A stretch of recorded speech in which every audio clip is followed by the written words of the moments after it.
It's Red Eye Radio. Gary McNamara and Eric Harley talk about everything from politics to social issues and news of the day. Whether you're up late or you're just starting your day, welcome to the show. From the Uniden America Studios, this is Red Eye Radio. Hello and welcome. He is Gary McNamara. I'm Eric Harley. Welcome to Mediocre Monday. Tuesday. Mediocre Tuesday. What day is it? Man, oh man, oh man! Hey, what Gary, a way! how are you? What a way to start the show! Yeah, I mean, right told you off it the was bat, mediocre. you get the. Yeah, it is. I told you. You got I'm the not date trying. wrong. I'm not trying. I don't even care what day it is. I want to make this announcement. Do not be shocked, and listen fully to my explanation. I agree with Megan Rapinoe. Yeah, I agree with her. yeah. She should retire? No. No. It's time to get the men into women's soccer. The women aren't cutting it. So it's time for men here in the United States to be playing on the women's soccer team so they can win. Apparently, the women are not getting the job done. Well, you know, it's appropriate on Mediocre Tuesday, or whatever day it is, that we talk about women's soccer. By the way, I look forward to your email.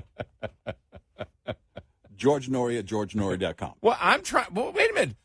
Don't look at me. I didn't do anything. Uh-huh. I simply I am responding to an opinion that she holds. That's right. And I went into deep thought about it. I probably spent, I don't know, 5 or 6, I don't know, maybe 10 or 15 seconds on it. Uh-huh. And thought, well, you know, why would Megan why would she want men to play women's? Oh, okay. Yeah. She's truly a winner and wants to see the team win. By the way, if people don't know that, when she announced her retirement, she also at the exact same time said that biological men who believe they are women should be able to play on the U.S. women's soccer team. Mm-hmm. This is not, I didn't come up with it. As always, we are simply responding to what those on the left say. We are not initiating this. No. We are commenting on it. Listen, we're trendsetters. We're going with the flow. We're going to be part of the blazing a trail. That's what we're doing. That's what we're doing. It's, you know, because here's the thing. Now, if there's a sports commentator that, you know, that shouts out, "Do you believe in miracles?" You know, I'm thinking, well, I don't know. Did a man give birth?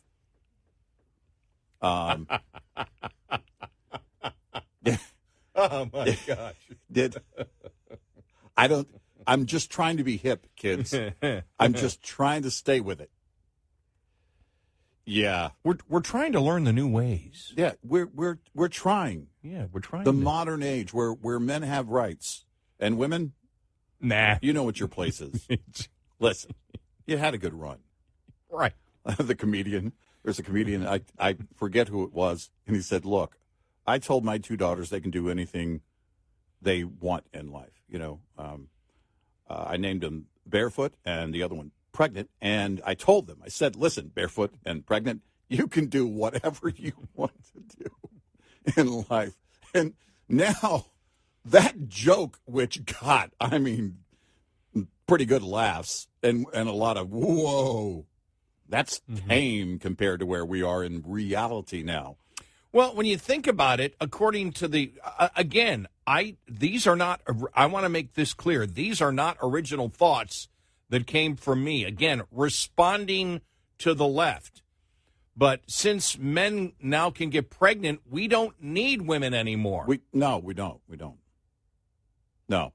You know, we don't need women's sports anymore. Men can take care of it. That is the new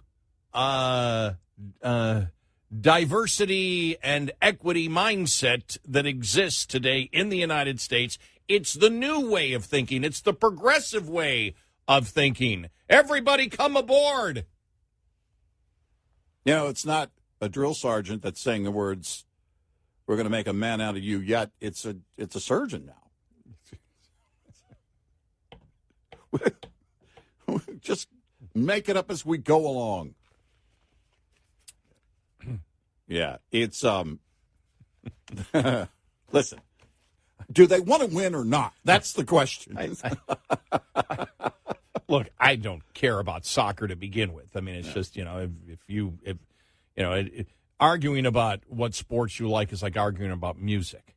Right. It's a exercise in futility. Yeah, I actually paid hard-earned money for Kiss albums. So, yeah. Yeah. I was 10. Well, there are exceptions. I was to the 10. Rule. I don't know. And I shouldn't have had any money of my own. If you would have been 8, maybe that would have been acceptable. 10, I don't know. Actually, in '74, I was 8, but I didn't buy the album then. Yeah. I bought it in I bought it in '75. I was 9. At 10 years old, you're a Cub Scout and probably a Weeblo, and you should know that. Yeah, 9. I was a Weeblo. Yeah. Oh wow. Yeah. You moved up quickly then. Mm-hmm. Yeah. Now the next question: where is this conversation going? Well, I tell you where it's not going. In the Radio Hall of Fame. It's not going there.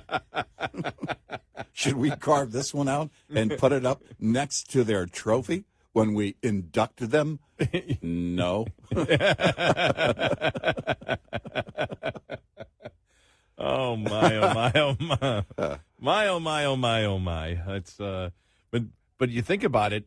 The things that we just said are completely and totally ridiculous, but that is actually where the left is going. Yeah, yeah. We're not exaggerating. No, we're not really. No, I mean that's the funny. That's where the humor comes in, because humor. I've always looked at comedians and say, well, humor is an exaggeration of what somebody does. Well, the Babylon Bee has proven no. The humor is what people actually do. Well, go ahead. Well, I was going to say, If you look at the civil rights movement, and then what the left has done in recent years, they clearly want to undo the civil rights movement.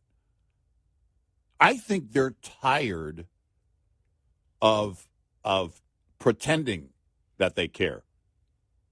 I think they want to put it to bed completely.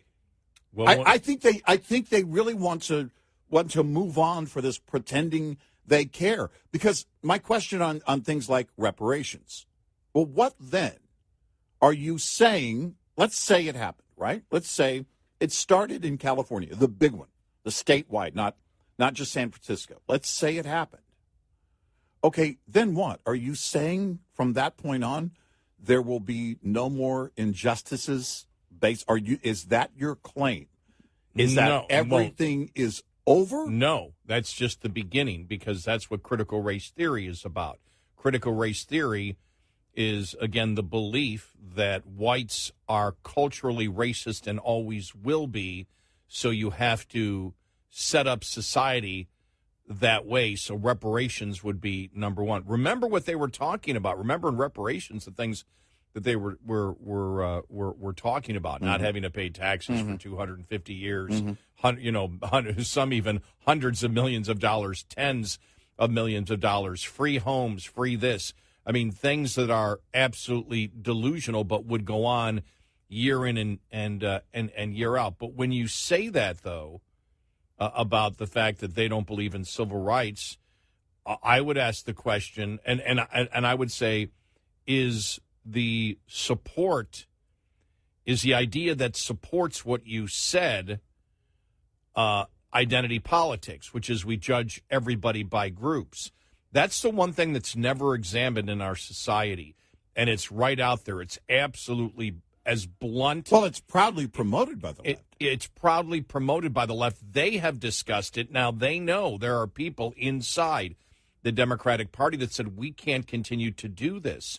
But we have stated the most underreported story in the United States, as every single day you will see some Democrat somewhere say anything that Republicans do are racist, yet they bluntly promote identity politics, which is we judge people by the group that you're in, by physical characteristics, not as an autonomous human being and not by the content of your particular character. And that, I think, is the most amazing thing, how blunt they are in their racism, yet, and we have talked about the Republican Party. This is one place where you have to attack consistently and explain it like we do. If you judge people by groups and not individuals, why can't I call you a racist when stereotyping people is exactly where racism comes from? And, you know, this when you think about the entire Civil Rights Act, creating protected classes, well, now you want to, you know, with reparations, you're using the wrong word. That's not reparations. If you want to say with women's rights, Title IX is going to men. Oh, yeah. And what it gets down to is if anyone can claim they belong to a protected class simply by saying so, then there are no protected classes. And that's the reason they can't get reparations done. Because imagine what happens after that. Imagine they vote in California and you're on your way. Well, wait a minute. What about this other minority group? What about other individuals who also have been treated unfairly by, this is the state of California we're talking about. Look at all the claims that would come in. Well, you can't possibly cover all of that. And it really is like they just want to put it behind them. Well, I do think that reparations, and I do think this is one thing, no kidding here. I really believe when you look at, you know, where we are in society today and the political parties, and you look at the Democrats that support identity politics and support the reparations, I do believe it's what we have said here for the last couple of decades. It's because they feel guilt.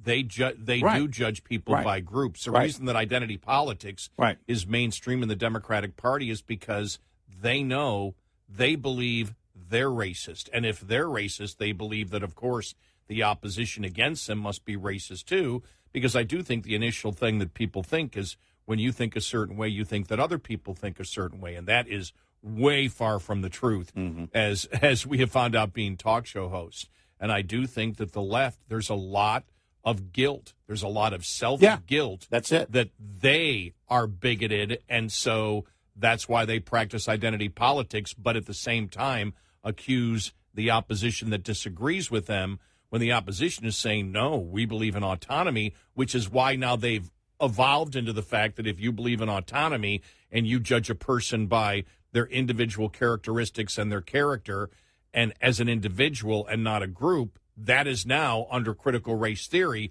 that is viewed as racist. Right. And so looking and judging somebody as an autonomous life force themselves is now racist, which is the furthest you could possibly get from racism. But they're doing these mental gymnastics because in their head, when you feel guilt, when you feel the guilt that apparently they feel, who knows, you know, where that takes your mind. Because I do believe that they believe in their mind they could put things behind them. They can make these monster moves, these massive moves, and then stand on it like some kind of victory of their own. Right. When it's only the beginning. I believe it's their virtue signaling, because you say virtue, we talk about virtue signaling, but I think in many instances, virtue signaling is to mask their guilt. Right. And the way that they have behaved and continue to behave today. They promote it proudly. They do. That's the thing. It's not even hidden. 866-90-RED-EYE. Keep your engine humming in the heat this summer by keeping up with preventive maintenance. Think your PM is complete after your oil is changed? Think again. There's grease, transmission fluids, and gear oil to consider too. Grease, for example, is made of oil, thickener, and additives. It provides rust protection by preventing water spray-off and wash-off on equipment like the universal joint, fifth wheel, and clutch throwout bearings. It also helps protect major greasing points like tie rod ends, spring pin bushings, kingpin, and the chassis. Today's synthetic oils means more miles between engine oil changes, but greasing intervals aren't growing at the same pace. Your fifth wheel, for example, needs to be greased every 15,000 miles or monthly. This report is brought to you by Shell Rotella. Shell Rotella, with advanced synthetic technology, is designed to help keep your rig running with more mileage and less maintenance. We'll be right back with more Red Eye Radio with Eric Harley and Gary McNamara.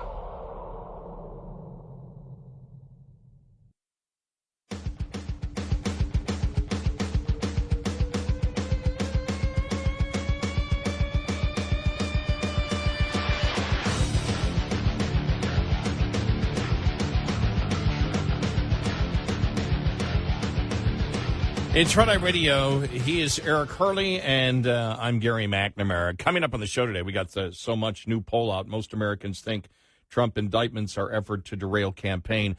I know I was looking at Newsbusters yesterday. I'm doing this from memory, and I think our friend Kevin Tober wrote the article on the fact that not one of the Sunday morning news shows brought up the Devin Archer testimony. When you think about how incredible that is. Yeah. And we've talked about it before that, even up to when we talk about the election of 2022 and people would say, well, you can't get through because the mainstream media censors everything. Well, you can get through. Yeah. And you are getting through because the mainstream media, especially the networks, aren't nearly as powerful as they used to be and don't have the clout that they used to have. And if you look at this latest one, and you've got almost 60% of Americans believe that the Trump indictments are an effort to derail the campaign. Yeah. I mean, that's amazing. Yeah. When you think about it, that's where, and those numbers are almost the exact same that believe that Biden, broke the law.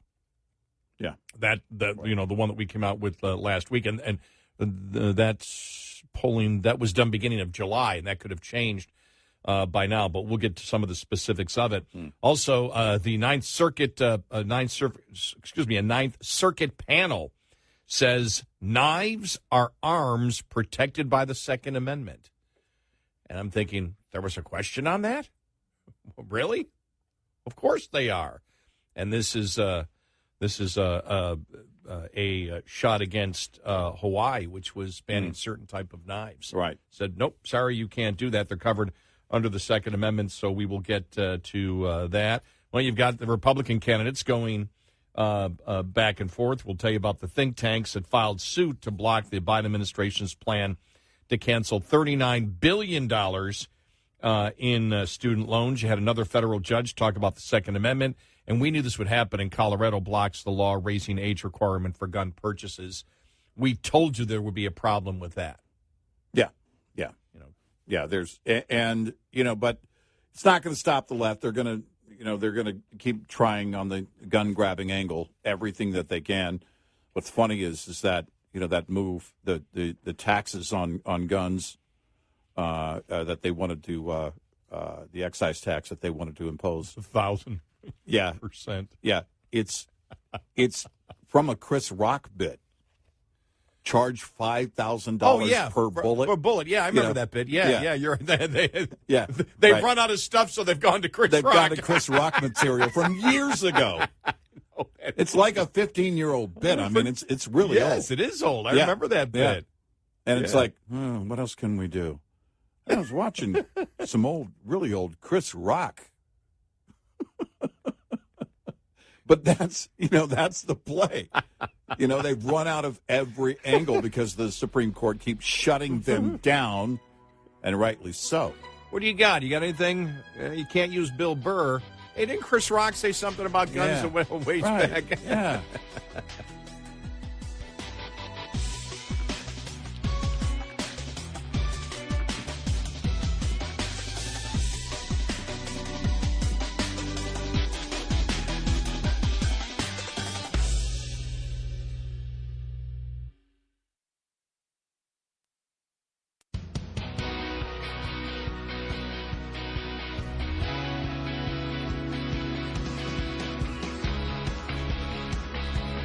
5 hours a night. And still not enough. Listen to our podcast available on the app and on our website, rediradioshow.com. And he's Eric Harley, and I'm Gary McNamara, 86690 Red Eye. Just want to play a couple of audio cuts. This is heartbreaking yesterday, and that happened in California. Representative Darrell Issa set up a forum for Gold Star families to come up and those who lost their sons and daughters in Afghanistan on that horrible day a couple of years ago were brought up to speak on it. And many of them, the anger that they have towards the administration was plain for all to see and hear. This is Darren Hoover, father of fallen Marine Staff Sergeant Darren Taylor Hoover, Jr., goes after Biden and his administration for the botched Afghanistan withdrawal. In closing, I'm calling out Secretary Blinken, Secretary Austin, General Milley, General McKenzie, Lieutenant Colonel Whitehead, who could not give the order to the snipers to take out the bomber before he detonated his vest, and ultimately the president. Do what our son did. Be a grown-ass man. Admit to your mistakes. Learn from them so that this doesn't happen ever again. You all need to resign immediately. Our sons and daughters have more integrity in their little toes than every one of them combined. You owe it to our families here today, to the other Gold and Silver Star families that have gone before,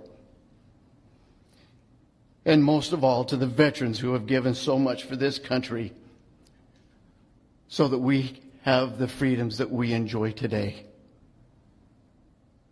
Thank you.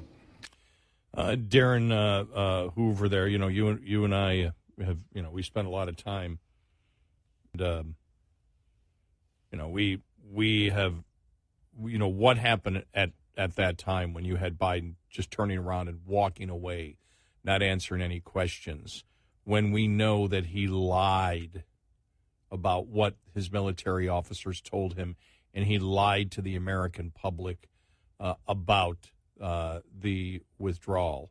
And we didn't find it out officially. We knew it. We said he had lied early on, but then it was verified when the generals testified.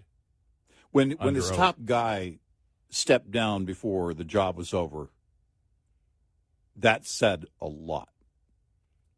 And then we learned it was confirmed later what was going on. The president was lying throughout that entire chain of events in the months leading up to that day. He lied to the American people here at home. He lied to the Americans that were living in Afghanistan. He was giving them a false sense of security. And remember, saying, well, the Taliban is not a threat. The Taliban is not a threat. And he wanted the then president of Afghanistan to get on board with saying everything is fine, everything is under control, everything is fine. And then Americans were there, and of course they didn't have the proper information. The Taliban was going to take control, and they did. And that was always going to be the case. And lying to the American people and not allowing for our forces to do what they're trained to do and what was necessary, should have been necessary on that day to save lives, is mind-boggling. It's reprehensible. I remember the day in Parliament in the UK. Mm-hmm. And I don't know how many members of Parliament spoke on that day, but they talked about it. Those are our friends. Those are our allies. And we were in charge of all the forces there. We were the ones giving cover to everybody else. And with their help, we were able to maintain peace and keep the Taliban at bay. That botched exit goes beyond. I mean, botched exit doesn't even start to cover it, because the string of lies told to everyone in the equation, most importantly those on the ground, is reprehensible. And what you heard is correct. They should all have long ago stepped down. This is Cheryl Rex, mother of fallen Marine Lance Corporal Dylan Marola. When Joe Biden, our elected president, entered the room, when he approached me, his words to me were, my wife Jill and I know how you feel. We lost our son as well and brought him home in a flag-draped coffin. My heart started beating faster, and I started shaking, knowing that their son died from cancer and they were able to be by his side. Also wondering how someone could honestly, be so heartless to say he knew how I felt a little over 24 hours and learning of my son's death. After this encounter, I have never had any personal correspondence, nor has my son been honored or his name spoken by this commander-in-chief or his administration. And it went on for a while yesterday. I think it went on for a couple of hours. And it was just, it was heartbreaking, infuriating. The emotions that I know that I went through watching it, sort of brings me back, to that time when it happened. And the anger that we had, knowing that the president was lying about everything. Yeah. It was just you think about it. I mean, that did affect the American public. You think about it. That's when the fall in his polling numbers just cratered, if you remember that. Right. But to watch that, yesterday was just it's heartbreaking for the parents. Let's play one more. Christy Shamblin, mother-in-law of U.S. Marine Nicole G., who was killed in the Afghanistan withdrawal in that bombing that day. When our leaders, including the Secretary of Defense and our Commander-in-Chief, call this evacuation a success, as if there should be celebration, it is like a knife in the heart for our families and for the people who came back and for every service member that served over this 20-year war. I live every single day knowing that these deaths were preventable. My daughter could be with us today. And that wasn't just one decision, it was many decisions. Many times over, it could have been stopped. So to call it a success is an ultimate disrespect. Yeah, it was tough to relive that, but as we have stated the other day, not only the lies about that, actually, and that in a way I'd never seen that happen before, where you had a president come out and lie about what the generals told him, and we called him on it then, and of course we were criticized for it, but we ended up being correct on it because we don't jump the gun on anything. And so we knew the evidence existed there. And then when the generals testified, they, all talked about the fact that, no, the advice was not to leave. But the way that they left, and we had played, I know, one of the soldiers who was there that day talking about it, that they had spotted, they knew who the bomber was and had a shot and couldn't take the shot. They couldn't get the chain of command to agree on anything there. And the sad part of it was the lives and safety and security of, and you can look at it and you can say of those that were trying to get out, that, and those trying to get out were of every nationality, including Afghans.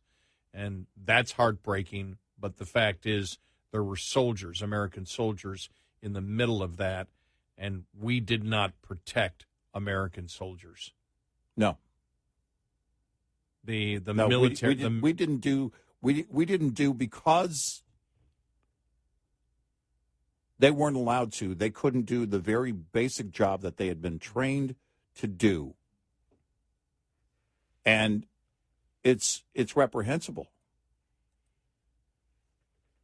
And then Blinken in the days and weeks after, just absolutely clueless, or a liar, one of the two, about the whole thing.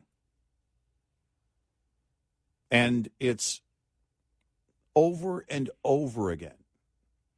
Insult on the injury of the families of the fallen and all of those who are still every single day dealing with this, as Afghanistan is now on its way to becoming a super state when it comes to terrorism. That's exactly what it is.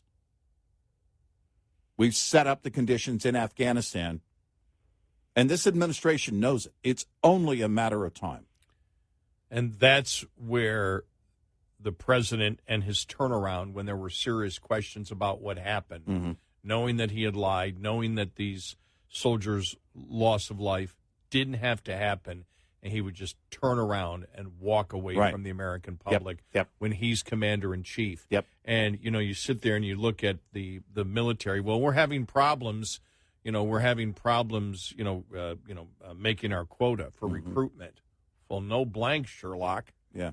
The hell do you expect's going to happen? It's the same thing as police officers. Right. Leaving these Democrat cities. What do you think? If you think leadership is going to absolutely tie your hands, then you can't serve. You feel like you can't serve. Right. And nobody will have your back. The people that are supposed to have your back don't have your back. Who's going to work in any organization where going in, that's what you're going to confront? And this is the abomination of this administration here when it comes to, slowly destroying our military readiness. Yeah. Day in and day out, it's happening. From the wokeness of the military that they seem to be concerned about, instead of, doing the right thing, being honest with the American people, being honest with our allies about what you want, and not let some bumbling fool dictate American foreign policy. And that's exactly what happened, and it was a disaster. And as you said, has created and will continue to create a terrorist haven and a terrorist superpower over there. And it's tough watching that yesterday. Very tough watching that. Yeah, it was. 866-90-RED-EYE. We'll be right back with more Red Eye Radio with Eric Harley and Gary McNamara.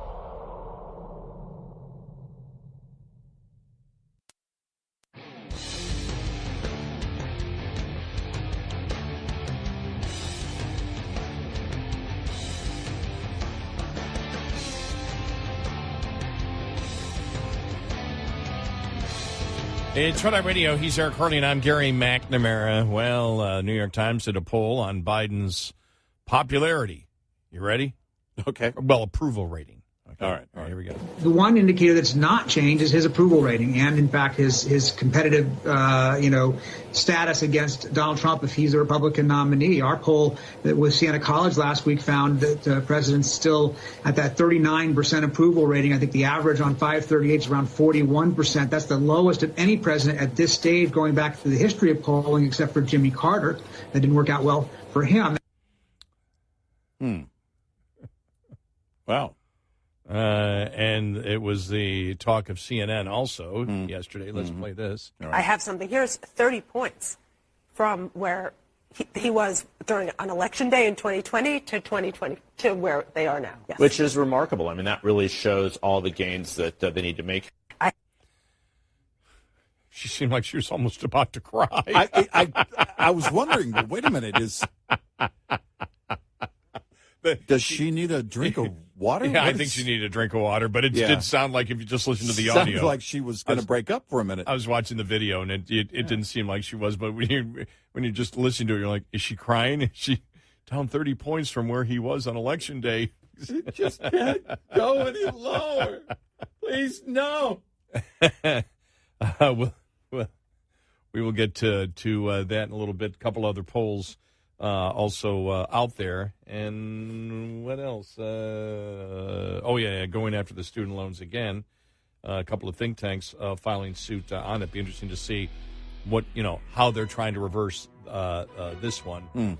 And the latest poll, most Americans think the Trump indictments are an effort to derail the campaign. That and more on the way.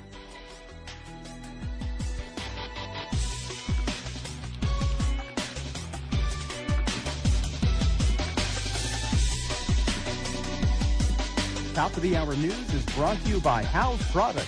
Visit houseproducts.com. This is Red Eye Radio on Westwood One.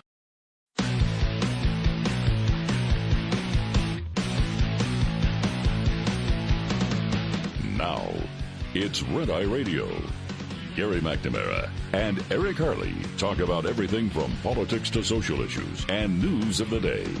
Whether you're up late or you're just starting your day, welcome to the show.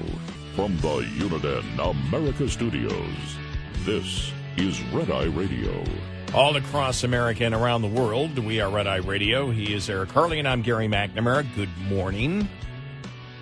Former NCAA Division I athletes Riley Gaines and Paula Scanlon were among those that were targeted by hostile protesters. That's in quotes. That was one of them said that, so that's why it's in quotes. That gathered in Texas on Monday in opposition to the Save Women's Sports Act. Texas Governor Greg Abbott was joined by Gaines and Scanlon at the Texas Women's Hall of Fame at Texas Women's University in Denton, Texas. That's just north of where we broadcast from, for a ceremonial signing of the bill, which was previously signed into law in June.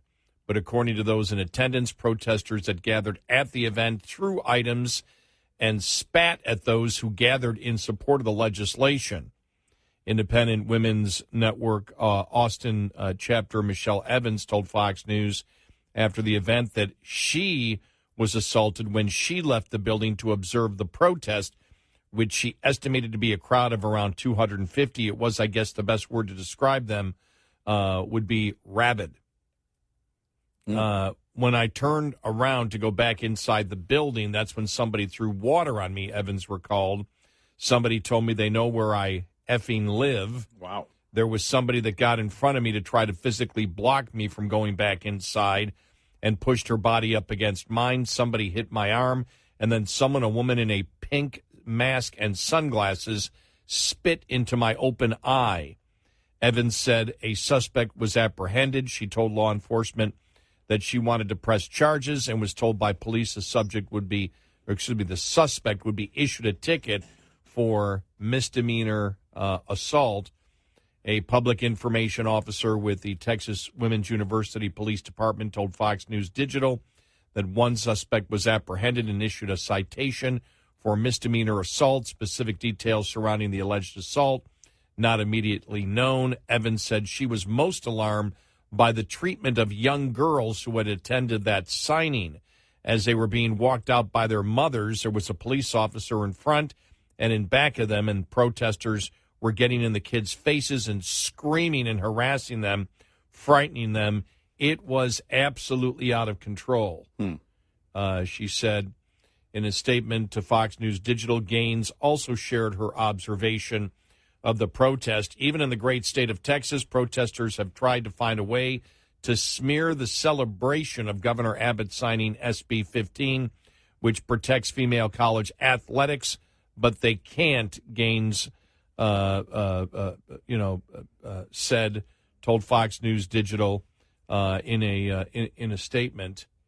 Today is a huge win, and Governor Abbott's leadership is foundational, and I'm hopeful more states will follow. Speaking of the protest, Gaines continued, bottles are being thrown, protesters are spitting in people's faces, profanity is being yelled at children. Law enforcement has stepped in and provided protection. Former University of Pennsylvania swimmer Paula Scanlon shared on social media that protesters blocked the exits and were spitting and yelling. Craziness of today aside, I was finally able to exit the event safely, she said on X. The company formerly known as Twitter. Although crowds of people may call us names, we prevailed in the state of Texas. Our work is not finished, and I hope states will follow in the footsteps of Texas.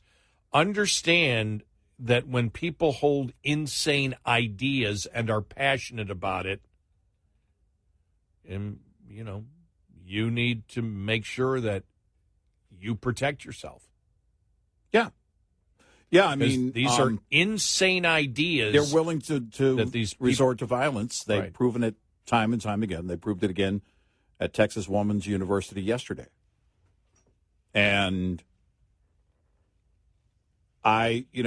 it's not going to stop. They're not going to change their behavior. This is who they are. I know where you blanking live. Mm-hmm. This is what they'll do. The angry mob will come after you. There were children there as young as 5 years old. The mob didn't care. Anybody going in to be a part of this signing, this ceremony, was going to be targeted. That's the left for you. Yeah, this is where they are. Lee University volleyball player Macy Petty, who was also in attendance, said that they were extremely hostile and shared some of what was allegedly shouted at them.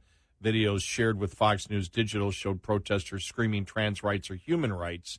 Another clip showed protesters getting in the face of young girls as they were escorted outside. Yeah. As she wrote, Macy Petty, update, they are extremely hostile and spitting on people. We are finding a safe exit. Please join us in praying for these individuals that they find hope in Jesus Christ. Love does not have to be this way. Not scared, just don't feel like getting spit on. We will not be silent. And then she wrote, some of the things are being yelled at her. Quote, racist, sexist, anti-trans, you have blood on your hands. That's a quote. And then she responds, simply female athletes asking for our own spaces. Mm-hmm. Governor Abbott was asked about the protest at the end of Monday's event. He goes, I wish they could have peacefully heard what Paula and Riley had to say. Any reasonable people would agree. Understand, these aren't reasonable people. No. No, they believe these tactics are winning for them. Yes. And the more Riley Gaines we have, the more women we have standing up for women's sports, the louder they're going to be. This is the mob. They're not going to stand down. They're not going away because they've been given this blank check by the left. They've been given the environment in which they can thrive over and over again. They can control anything by using these tactics. That's what they believe. SB 15 follows a similar piece of legislation Abbott signed in 2021 that requires public school teams through high school in the state of Texas be designated by the student's sex assigned at birth. That's it. Yeah, right. Evans told Fox News Digital that SB 15 is a positive sign towards ensuring women's rights, but added that greater action is needed. We're going in the right direction. We're just going far too slowly. Last week, the governor of Oklahoma signed an executive order to make effective a women's bill of rights in that state. That's absolutely what we need in the state of Texas and across the United States, making it very clear what the definitions of women and man are in language and in law to protect women's sex-based rights and protection. Sports is a tip of the iceberg, but the iceberg is much bigger than people are giving it credit for. So, that happened yesterday just north of where we broadcast. Right? Yep. Well, a couple of miles north. I mean, it's 40 miles maybe. It's good. The drive is about 20, 25 minutes. Okay. All right, so Texas Woman's University sits on 380. It's in Denton County, and it's, if you go up there, there are a lot of small towns up there. I mean, very small towns up in that area. So these protesters you see, by and large, are from the university. They're students. They may have come over from UNT, which is another university in Denton County. But Denton County is decidedly red. I mean, it is red. But, of course, I think the governor knew that there was going to be protests on any campus that you go to these days. There's likely going to be some protests, but you bring along Riley Gaines, and, of course, the protesters have to come out. They feel they're obligated. The mob is going to show up. They believe these tactics are working for them. And politically, they're not. And I like the female athletes that are making it clear, saying this is just the beginning. They're not getting rid of us. Right. We're not shutting up. That's what you need to be doing, because they are not going to shut up. They're not going to stop with their threats, and you have to stay strong in this. But I think that every time that they do this, and look, if people are going to do what they're going to do, but even yesterday is another example of the insanity of people that hold insane views. You've got to watch. Yep. Because these views are as radical and insane as you can get. Denying scientific genetics is what they're doing. Yep. It's like if you had the flat earth people out there. Well, if you can, and if you can deny the reality, then you can just write the rules as you go along. Right, and that's why it's such an important issue, because they wish to intimidate you. They don't wish to convince you. Mm-hmm. They wish you to intimidate. Understand where this has gone already. They wish to intimidate you, where if you do not speak the right way, you will be punished, even up to the point of being punished in the criminal justice system for not speaking the right language.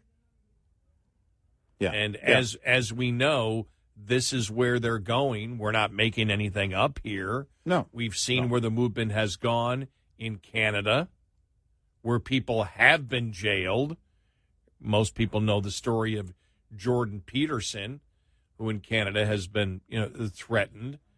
And in many of the provinces up there, you either use the right pronoun or you have committed a criminal act. Yep. Well, that's where we in the United States say, no, it stops there. Yep. You can hold whatever opinion you wish to hold. You can't make me, and you won't make me. And you won't make these women athletes now back off because you're attempting to intimidate them by saying, and this is what happened with the whole Leah Thomas situation. These women were threatened. Yeah. They were threatened with their lives being destroyed, their scholarships, their ability to get work afterwards. Right. They were threatened consistently. Yep. We'll get you canceled for life. We'll shut it down. Whatever you try to do, we'll be there and we'll shut it down. This is the mob. And if you believe they're done, they're not even close to being done. No, they're not. They think they're winning. 866-90 Red Eye. Surviving and thriving as an owner-operator has just as much to do with managing costs as it does with generating revenue. Understanding basic principles of operating costs can save you thousands of dollars a year. Costs are not the same each month. If 9,600 miles are driven one month and 10,000 miles the next, two different sets of costs apply for each month. For example, if your tractor payment is $1,850 per month and you drive 9,600 miles in the month, your tractor payment is costing you 19.3 cents per mile. Drive 10,000 miles, though, and that same payment will cost you 18.5 cents per mile. This is one of your major fixed costs while paying off a truck loan.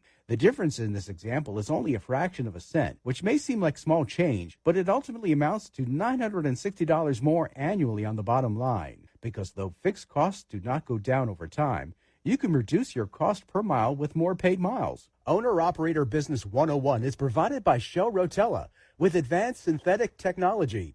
For more information, go to overdriveonline.com to the Overdrive's Partners in Business section of the website for more detail on Business 101 and many other topics.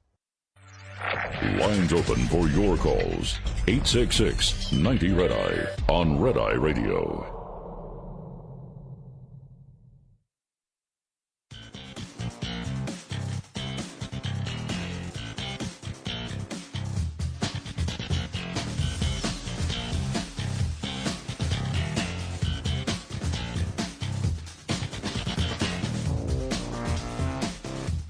It's Red Eye Radio. He is Eric Harley, and I'm Gary McNamara. New polling out, most Americans, including 3 in 10 Democrats, think that the trio of indictments against former President Donald Trump are, quote, an attempt to stop his 2024 presidential campaign, according to a CBS YouGov poll. The poll released Sunday asked respondents about how they perceive the indictments and investigations against Trump. When asked if they feel it is an attempt to stop Trump's 2024 campaign, 59% of respondents said yes, 41% said no. A deeper look shows that 31% of Democrats and 63% of independents believe the indictments and investigations against Trump are an effort to hinder his campaign, and 86% of Republicans feel the same way. How many of those 31% of Democrats are in favor of the indictments hindering the campaign? They like the idea. Don't know if they have that in there here. See. Okay, don't have it specifically broken down for that. So I was just going through it, so that's... Because there's no way to say that it's not, but I could see a number of people on the far left. I don't know if it's 31% of Democrats, but I would be curious to see how many look at it and say, no, we're okay with this tactic. If it works, especially. If it keeps him from being president again, we're okay with it. Yeah, I'm sure there are. Yeah. Because we've talked about this before, when you don't care about the Constitution to begin with, and as we know, the majority of people that call themselves liberals do not believe in the First Amendment under this current Constitution that we have. Right. They believe in their own type of freedom of speech, but they don't believe in freedom of speech in the First Amendment that we have here in the United States. We know they don't believe in Second Amendment. I wish they would break down the numbers of the people that don't know the 3 branches of government. Oh, yeah. Right. But when you see where we have over the last 30 years talked about judicial activism, which means you don't interpret the law, you make law. That's the whole living, breathing Constitution, and that's why the justices need to make law, because the Constitution is living and breathing. By the way, that's the dumbest thing ever said. Yeah. Living and breathing. It's living and breathing, and therefore living and breathing people that are Supreme Court justices should be able to change it, for the time that we are in, which means you can do whatever the hell you want as a judge. Yeah, exactly. And if you don't believe that judges are there to interpret, then you don't believe in the 3 branches of government. You don't believe in the separation of powers, which is absolutely the core of the Constitution of the United States. The 3 branches of government, the separation of powers, ensures that power will not be concentrated in one area. I learned that in elementary school, and we know that the majority of Americans still today do not even know what the 3 branches of government are. So they don't. If you don't know what they are, you don't understand their purpose, and that's a problem. And when you look at things like the constitutional republic that we are in, with the bicameral legislature of having the House and then the Senate, of having 2 senators, which Democrats want gone. They want that gone. They want the Electoral College gone. They don't either want to acknowledge or they just don't believe, or understand why that took place and why so many democracies have that bicameral legislature. Right. So all areas of a country feel that they are represented. It's a much better way not to have a civil war if people believe they have a say through their elected representatives.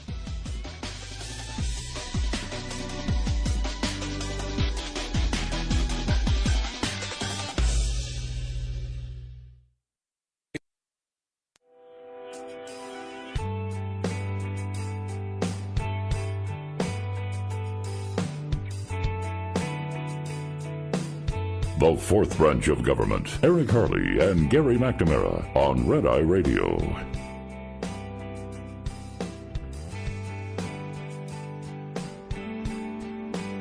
And he's Eric Harley, and I'm Gary McNamara. Welcome to the show. Download our Red Eye Radio app today and listen when and where you want if you can't listen live overnight. All right, Ninth Circuit panel. A 3-judge panel from the U.S. State Court of Appeals for the Ninth Circuit reversed a district court decision upholding Hawaii's ban on butterfly knives on Monday, noting that bladed weapons constitute arms within the meaning of the Second Amendment. The case of Teeter versus Lopez was brought by 2 law-abiding citizens, Andred Teeter and James Grell, who wanted to carry butterfly knives for self-defense. Judge Alan Kay of the United States District Court for the District of Hawaii ruled in favor of the prohibition against butterflies, and the case was appealed to the Ninth Circuit. Judge B wrote the majority opinion for the Ninth Circuit panel, noting, like firearms, bladed weapons fit the general definition of arms as weapons of offense that may be used in wrath to cast at or strike another. Moreover,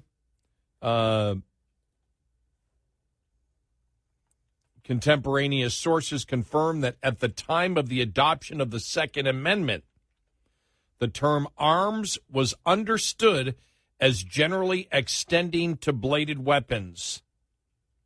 I would assume so. Yeah. Back then. Sure.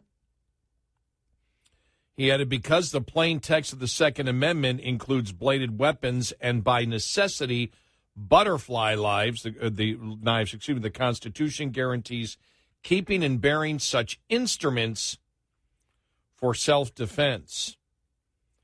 Judge Bia, that Hawaii attempted to define butterfly knives as dangerous and unusual weapons in hopes of finding wiggle room for a ban against the knives via Heller in 2008. But Bia rejected that claim, explaining, to determine whether a weapon is dangerous and unusual. Dangerous and unusual. I love that. Yeah. Well, I mean, look, to the left, anything is dangerous that you put in your hand. Wait, your hand is dangerous. To determine whether a weapon is dangerous and unusual, we consider whether the weapon has uniquely dangerous propensities and whether the weapon is commonly possessed by law-abiding citizens for lawful purpose. The record does not support a conclusion that the butterfly knife has uniquely dangerous propensities. The butterfly knife is simply a pocket knife with an extra rotating handle. Oh, God. Well, and that's it. I would say if there's any danger, it's to someone who has never owned one trying to use one and use that split handle. I would advise that you cover the blade if you're trying to get used to handling a butterfly knife. But it doesn't make the weapon especially dangerous. It still is one blade. My kitchen knives are dangerous. I've got one of those, everybody has the big chef's knife. Same with me. I've got this whole, display of knives. Mm-hmm. Yeah. And whenever I pick up if I'm walking anywhere, mm-hmm. That knife is being held out farthest away from my body that if something happens, I drop it, but I'm always looking for the cat. It's like, oh my gosh. And I'm like, my kitchen knives are uniquely dangerous. That's why I started laughing when I said that. Yeah. That big chef's knife, if I use it, I will clean it, dry it, and put it back in the wood block. I won't leave it laying in the sink because I have grandkids that come over. My grandkids likely are not going to be any danger, but it's like, why risk it? It's especially sharp. Remember, it was on the X, the social media site formerly known as Twitter. Mm-hmm. Remember the police department in Great Britain? Oh, yeah. That had confiscated all these weapons. Yeah, screwdrivers. There's it was. Yeah. You look hammers. It was screwdrivers, hammers, whatever, and the police department actually promoted the fact that they were taking dangerous weapons off the street, and it looked like something that I would find. It looked like a bunch of tools that I would find when I was a machinist and had my own toolbox. Yeah, looking at it, it's like, where's the dangerous one? Oh, okay. What you're saying is anything can be dangerous if used improperly. How about a brick or a rock or a fist? Yep. But this is the left wanting to, oh my gosh, this could have gone badly. Look at all these weapons. I can't believe anybody has them in their home. Meanwhile, figured this would happen. A federal judge in Colorado on Monday temporarily blocked a state law that raised the legal age requirement for purchasing a firearm to 21. Chief U.S. District Judge Philip Brimmer ruled in favor of a gun rights group, the Rocky Mountain Gun Owners, who had filed a lawsuit against the governor. The state law was one of several sweeping gun reform measures approved by the state legislature and signed by the governor in the spring. It sought to prohibit people under the age of 21 from purchasing a gun, with exceptions for active members of the U.S. Armed Forces, peace officers, and people certified by the Peace Officer Standards and Training Board.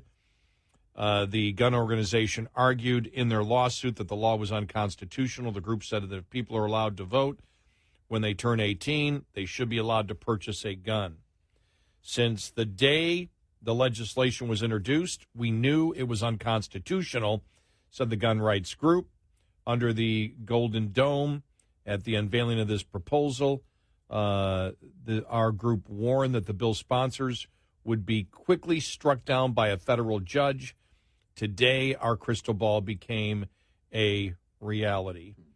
Wasn't there another federal judge, or was it an appeals court in the last month that said they can't? There was a law that did this from 18 to 21, and they said no also. I don't know if that's the precedent this judge is using, but, there comes to somebody was saying one time that we should not let people have guns till 25. We said, well, that you definitely can't do. Mm-hmm. And there still is a debate. When do you become a full adult in our society? Is it 18? Is it 21? Right. I mean, if you're using their argument, if you can vote at 21, then you should be, if you can vote at 18, you should be able to drink at 18. Mm-hmm. But it all gets down as, when do you become an adult with all the rights that adults have in our society? Right. is it 18 or is it 21?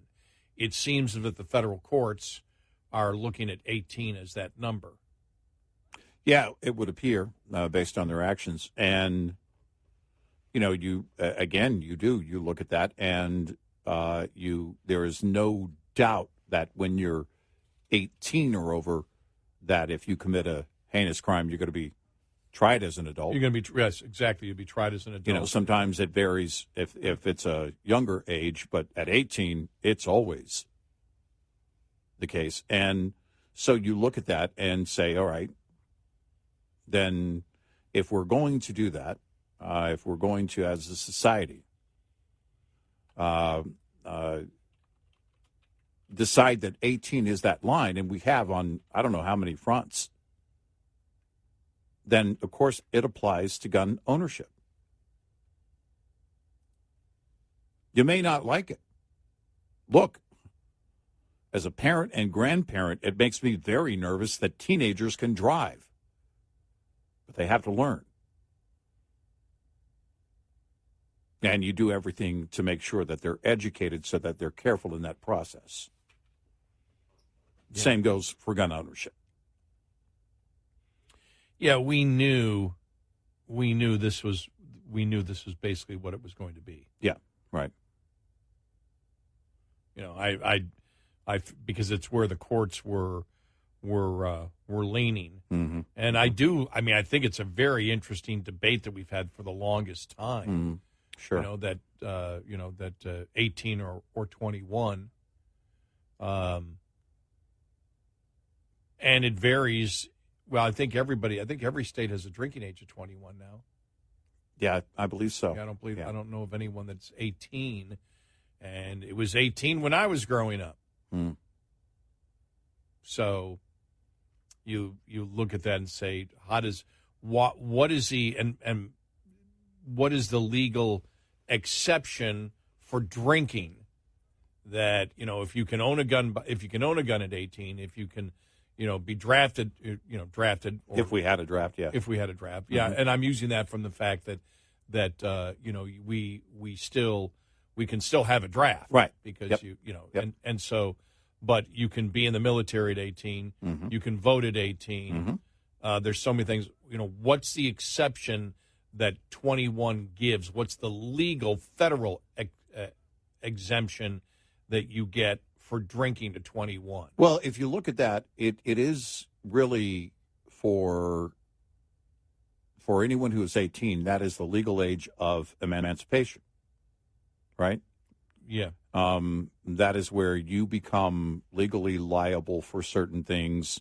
You can make decisions that, and we've set that line there for the longest time. Moving it to 21 changes things drastically because you're saying, well, they don't get these rights, but they get these rights. That we believe it's okay to draft them. If we have a draft in place, we can draft them at the age of 18. We believe that they're trainable and that it's okay for them to be trained and sent to war. But they shouldn't be able to own a gun until they're 21. Well, that's ludicrous. Now, some might tell you, okay, we shouldn't have a draft until the age of 21. If we were in a situation where there was a draft that was necessary, where the government thought that we needed another draft, then it just simply doesn't work that way. But we know that the ultimate cutoff for everything is 21. Yes. Because you can't, I don't believe in any state you can say, all right, people under the age of 25 can't drink. Right. Mm-hmm. So what's the? I would love to see just the legal precedent between what the federal government dictates and how they view it legally and what the precedent is, and then compare it to the 50 states and their state laws of how they justify it. Right. That'd be interesting to see. Right. Yeah. And take a little bit of research to do, a lot of research to do, in fact, to go through all the different court cases over the years. Sure. On that. And it changes. You know, it varies by the person. It varies by, the environment in which they grow up. You know, I think you could sit all day and have this discussion. Oh, you mean for not the legalities, but the individual. Right. In terms of, if you were to try and break it down as to, okay, where should it be? Well, with closing in on half the people living with their parents, even up to age 34, I mean, we could definitely have fun with this topic. Well, that age of, the era of, man, I can't wait to move out, that's gone. I can't wait to move back in. I don't want to be an adult. That's gone. I don't want to have any responsibility. Exactly. Take it all away. Everything's fine. Feed me, clothe me. It's fine. 866-90-RED-EYE. Get in touch with Red Eye Radio, toll free at 866-90-RED-EYE.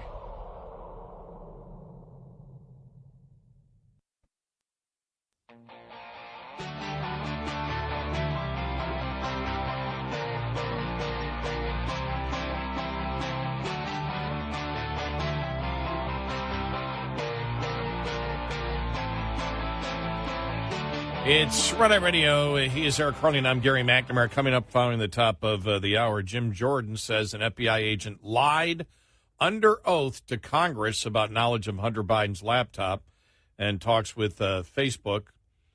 And you look at the documents compared to what the FBI agent said, it looks pretty slam dunk. Yeah. If you look at it, we'll get to that coming up here. Plus, the Democrats and the media's abortion problem. You saw the one, it was a Dasha Burns from NBC tried to fact-check DeSantis on where the Democrats stand on abortion. Right. Oh, man. He got burned big time.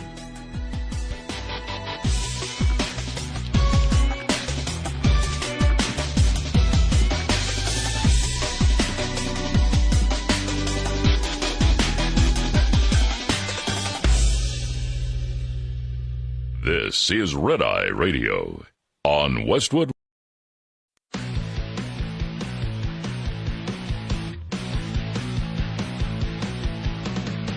Now, it's Red Eye Radio.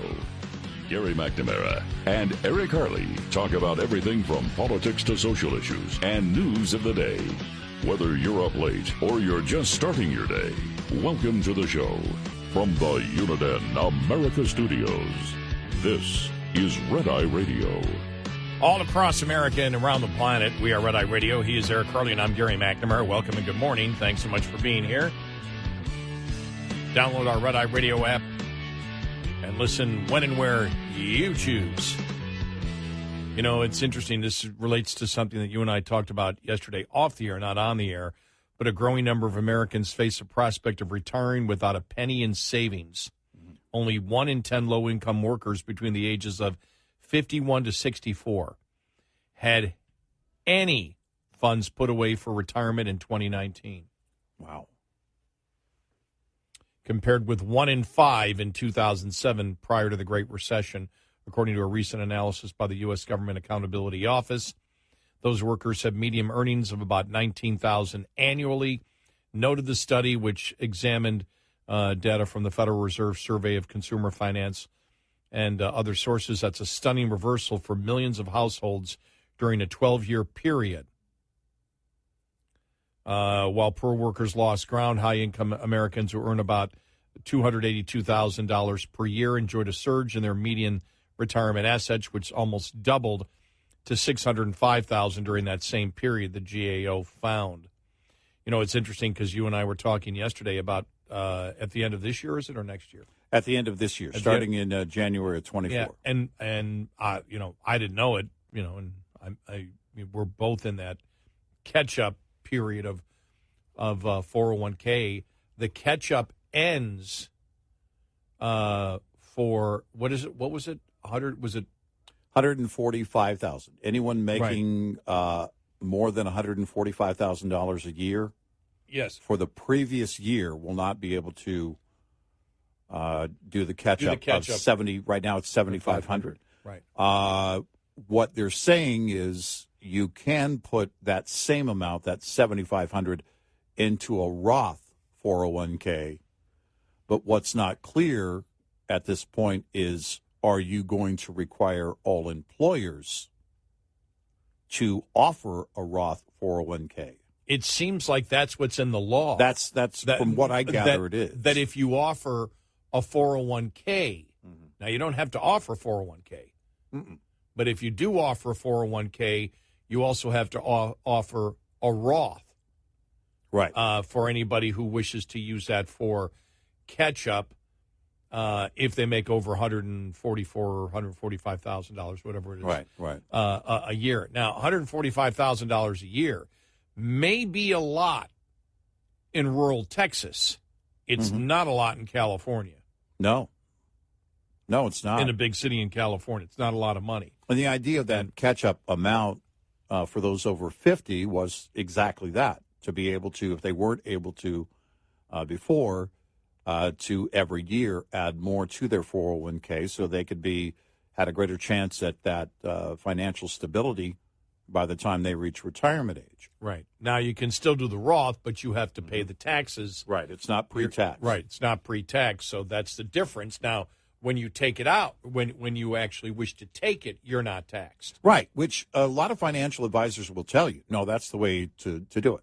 Right. And there are, like a Roth IRA has its limitations based on income as well.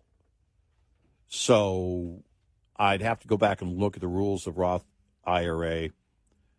I think someone making $145,000, let's say $150,000 above that threshold, I think they are not at this point eligible for a Roth IRA, but they would be eligible for the Roth 401k. Now the question is, what I don't know is that the limit? In other words, the catch-up amount this year is $7,500.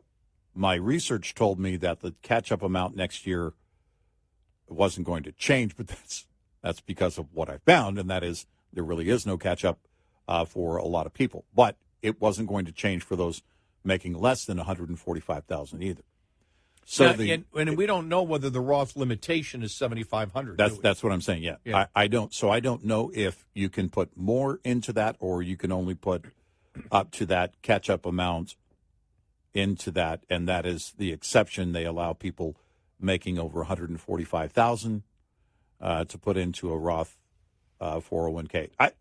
Look, again, a lot of financial advisors would tell you, you have to assume that taxes are going to go up, but with a Roth 401k, and it has to be, I believe they made the point, it has to be an employer-based Roth 401k. So you couldn't. That's what it seemed like we read yesterday. And I think they all are. I think when it comes to 401ks, I could be wrong about that. There could be some contractors out there that own their own business that might qualify for a Roth 401k. I'd have to look that up. But the law that is going to change everything that when it goes into effect January 1st on the catch-up for those making above $145,000 is from everything that I've read, it has to be an employer offer. Well, we know companies are complaining and petitioning the government to move it back 2 years because companies don't have the resources and time to make the switch, because if they've got the 401k, then they would have to add, from what it seems like, if you're offering the 401k, then you have to offer the Roth for anybody who in your company might be making over $145,000. Open enrollment for most companies is going to happen in about 60 days. Yep. And it is not easy for HR and payroll and your systems analysts and managers who have to manage all of that to just do that transition to that. You may say to yourself, well, it's only a handful of people likely in any group that are going to be affected by this, even those over 50. Many of them may not have been playing catch-up, but it doesn't matter. You still have to set it up so that if any of those that qualify ask to do that, they choose to do that, then you have to have that available to them. So your 401k administrator, your HR, your HRIS, which is the Human Resources Information System, and the people that manage those, and payroll, all of that has to be done, and it has to be, of course, compliant. I mean, for them, compliance is everything. So that costs a ton of money, and it requires time in order to get to make sure that they're going to be compliant, because those elections that are made during open enrollment, which is coming up in a couple of months, that's going to apply. And then, you can't just, again, assume that any company can quickly make those changes. But right now, it hasn't changed, and they'll have to in order to be compliant. And a beauty of the traditional 401k is, again, people acting in their own self-interest, which their own self-interest is, okay, I may not have this money, but as I move up and become because you see a lot of people that don't even get their 401ks till they're in their 30s. Yeah, right. They'll start in their 30s or their 40s, and that's when they're making more money, and they realize the tax benefits of taking out the 401k, and then on top of that, with the catch-up, you look at it and you think there's a significant savings right now, and the hope is that by the time you retire, you're not going to be in that same income bracket. Right. And so you'll be paying less in taxes. The Roth, you pay, there is no, what do they call it? There's no pre-tax. It's not a pre-tax. There are no pre-tax benefits. Yeah, there's no pre-tax benefits. You just don't pay any taxes when it's done. Now, the federal government wants their money. That's what it is. They want that's why you have the mandatory distribution, which I believe now has been pushed back to 73. Yes. Yeah. It's been pushed back to 73. But that means the government, they're losing tax dollars, because in a normal 401k, when you start the distribution, that is added on to, whatever your income is, and you're taxed, you're taxed on that, depending on, what you fully make, and what the taxes are at that time. So, I think that what they're looking at is, okay, where can we make some money? And we can make some money because who's actually playing catch-up? People that make a better living. Yeah. Which means their tax rate is higher, and so you want that tax on that $7,500 that they're currently getting. Now, with the Roth, you pay taxes up front. You don't pay when you take it out. And also, you're not under, from what you told me yesterday, there is no mandatory distribution, because a mandatory distribution exists where you have to start taking out a certain percentage. There's a set amount you've got to take out of your 401k. Right. That's set up by the government, whatever the percentage is and what your lifespan is, but they figure that out for you. And so you got to take out this chunk of money, and then you're taxed on it. And so that's why mandatory distribution happens. They want that money. They want that tax money. They don't care. There's no mandatory distribution if you have a Roth 401k, because it doesn't matter to the government. They're not getting anything out of it at the back end anyway. They've already gotten their taxes out of it. Right. They've gotten out of it. So that's really interesting. So, yeah, and I think that's there were going to be some changes, no doubt. I think that's the first of many changes, though, coming on the tax front. I think they said the average tax savings would be like $1,600, or the deduction, not credit, the deduction, the average deduction, not tax savings, but deduction would be roughly $1,600. So that would be, again, if that is the case, then they see that as, and we've known this from where the left has gone on a number of moves. They want to chip away at any of these tax benefits for anyone. And the idea of the catch-up is so that for those that look at it, they say, I want to be responsible for me. I don't want to rely on anybody else when I reach retirement age. That should be encouraged. It's the reason that the law came about.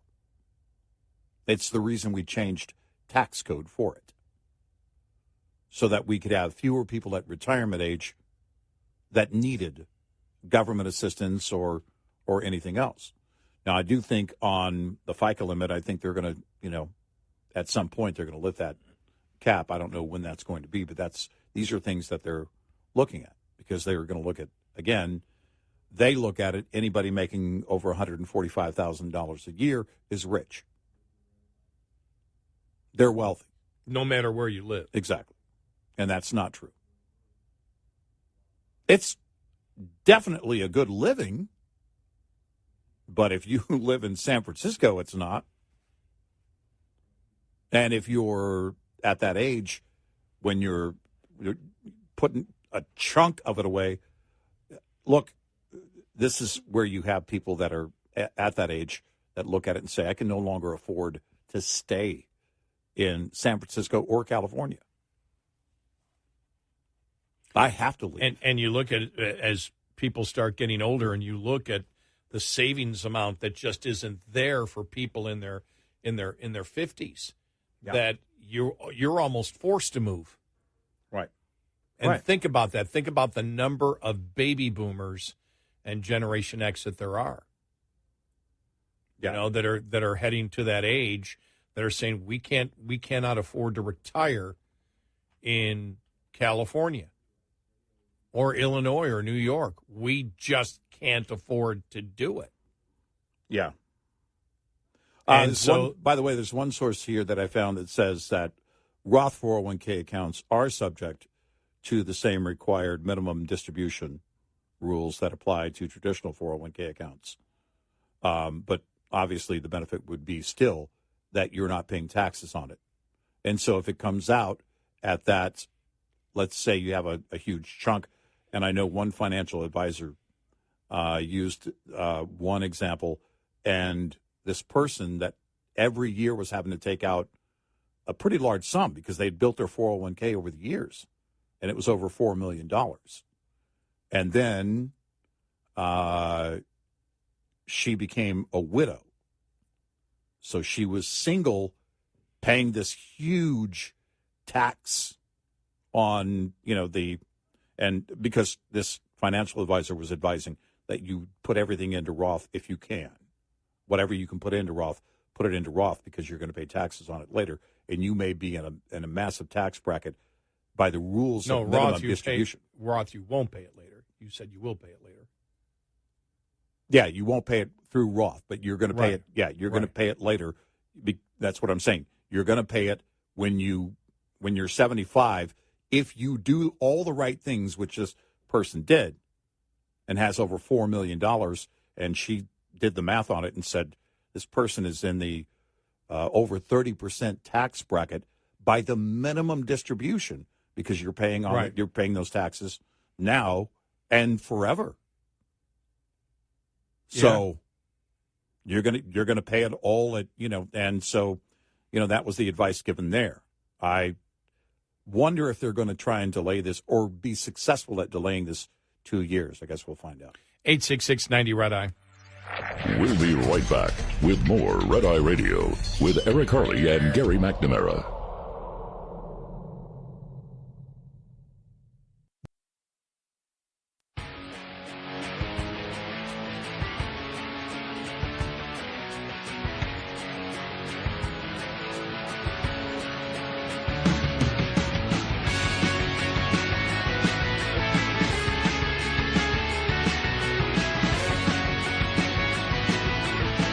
It's Red Eye Radio.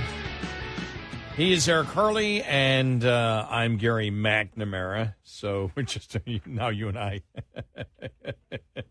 doing all the facts and figures of 401ks and Roth and everything else with the changes coming. Here's the thing, too. There's a 5-year rule on a Roth 401k.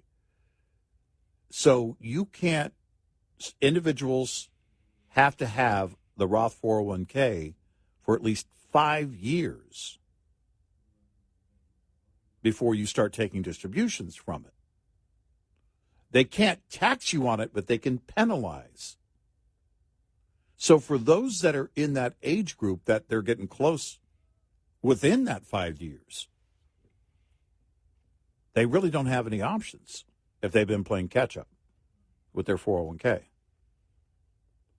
I mean, you could take the money. You don't have to put it into a Roth 401k. You could put it into something else. You could put it into an investment portfolio. But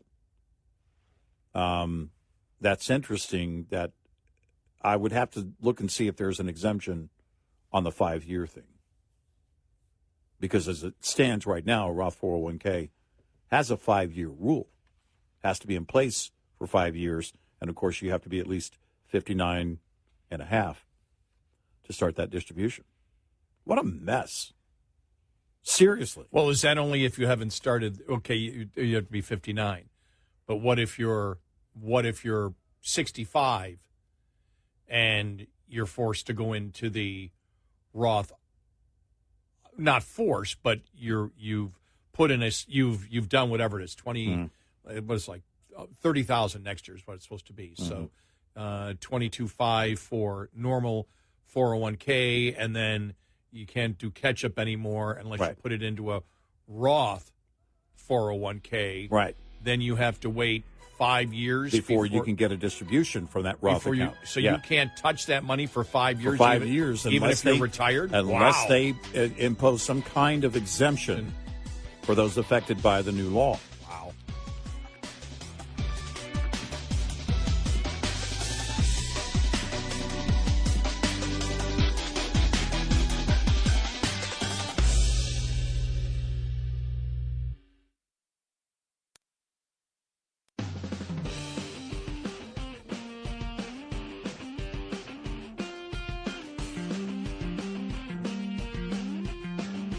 You're listening to Red Eye Radio from the Uniden America Studios.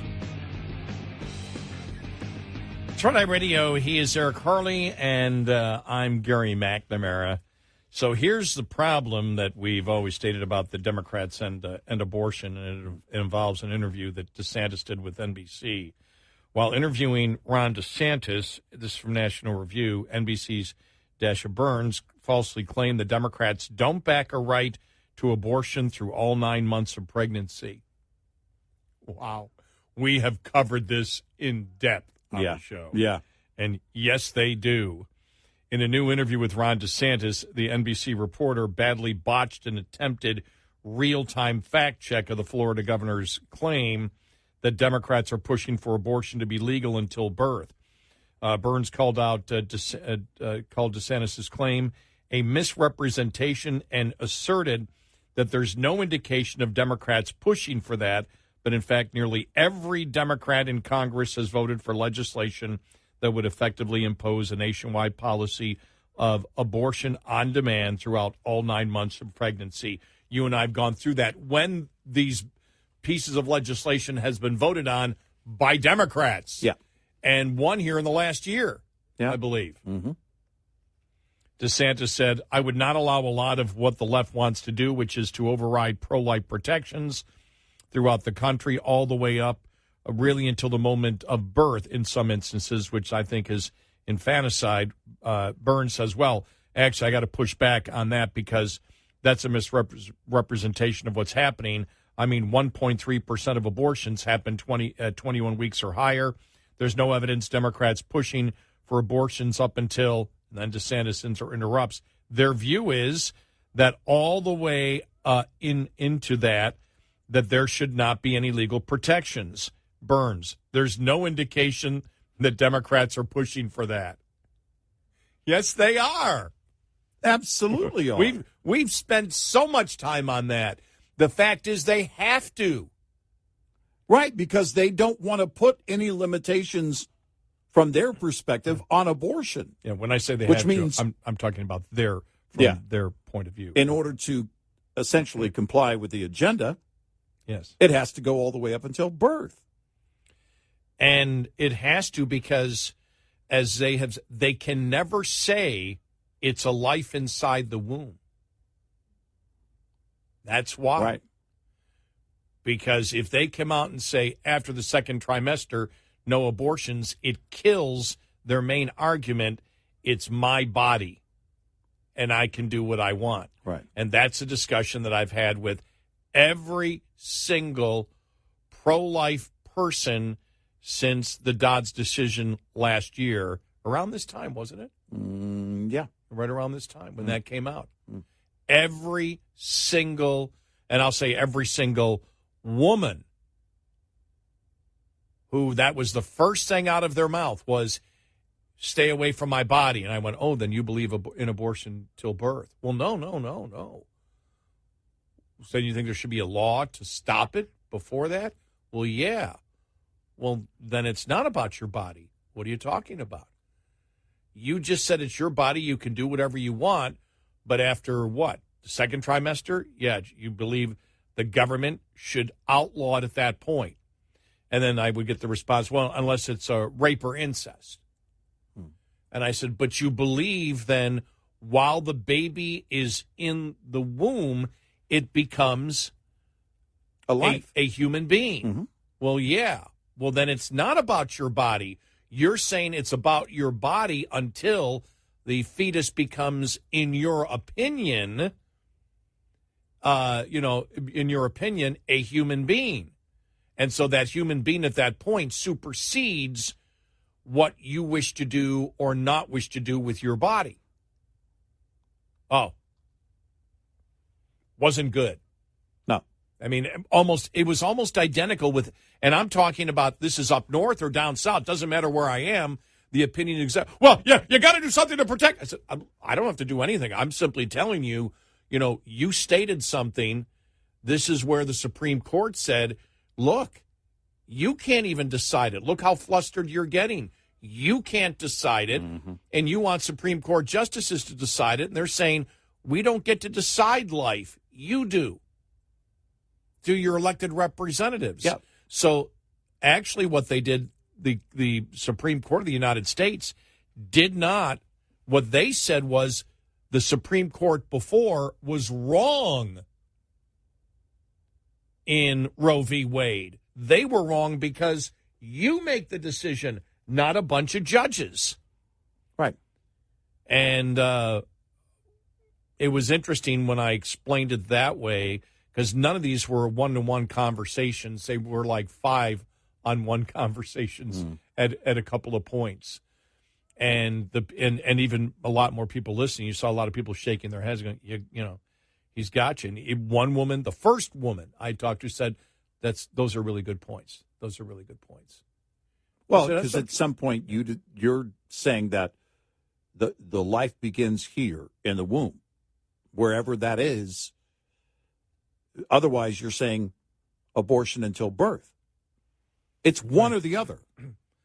And so in this, the NBC reporter understands the American public is not behind that, so she just has to pretend that Democrats aren't behind it, right. Yet they are. And as a National Review here, first Burns pointed to the fact that 1.3% of abortions happen at 21 weeks or later, but 1.3% of 930,000 total abortions still equals 12,000 unique human beings killed each year at 21 weeks or later, when babies are capable of feeling pain and sometimes capable of surviving outside the womb. There have been fewer than 12,000 total gun homicides in the United States each year.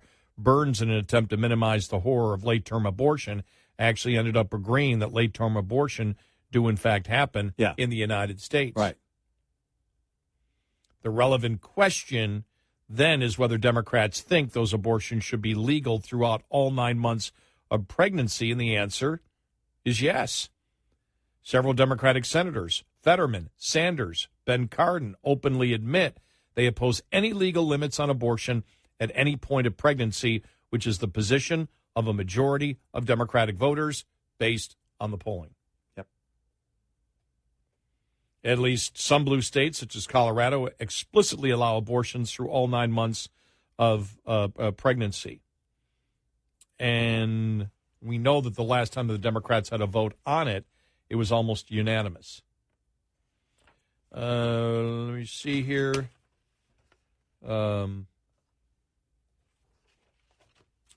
This is National Review. Many more blue states, Maryland, a good example, effectively have the same policy as Colorado because of broad exceptions, allowing late-term abortions for reasons of mental health. In 2022, every Democrat in Congress, except for 2, voted for a federal bill that would create a national right to post-viability abortions whenever a lone health care provider determines it is necessary to protect the mother's mental health. Mm-hmm.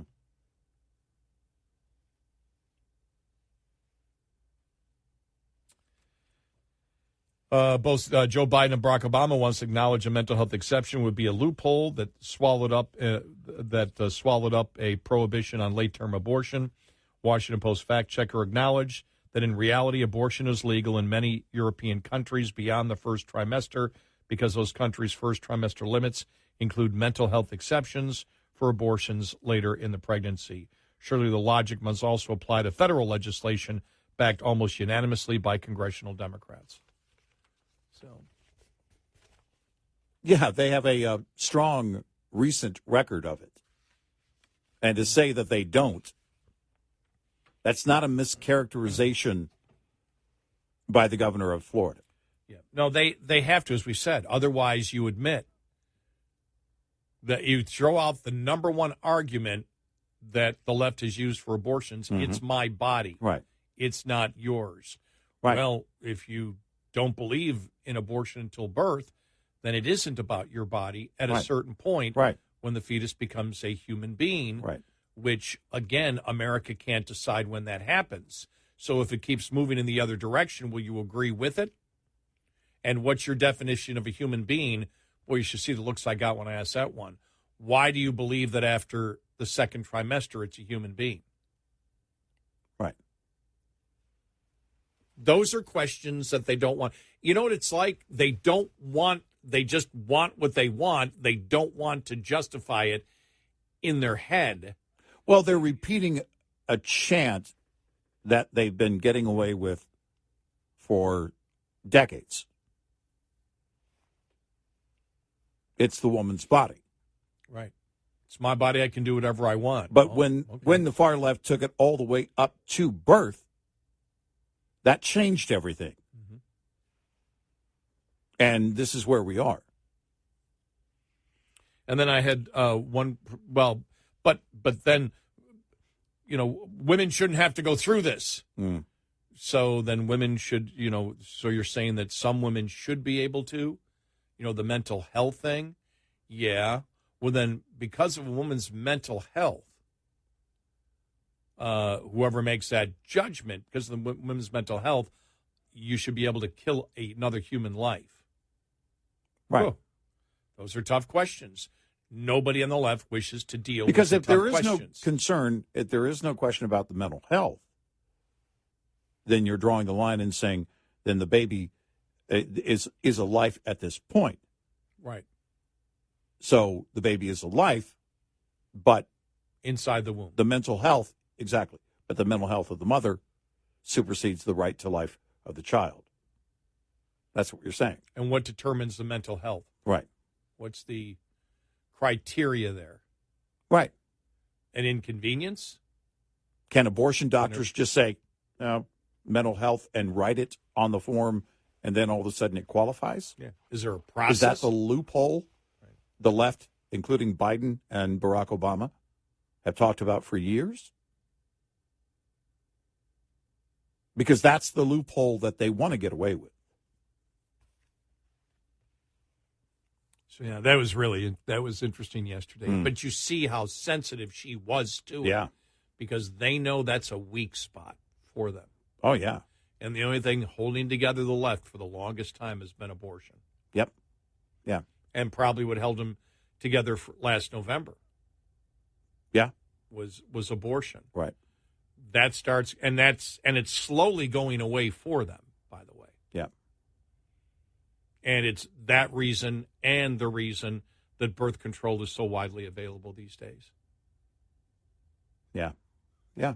I mean, this is, and they wanted it to remain as one of the, if you think about it, the very foundation of political footballs.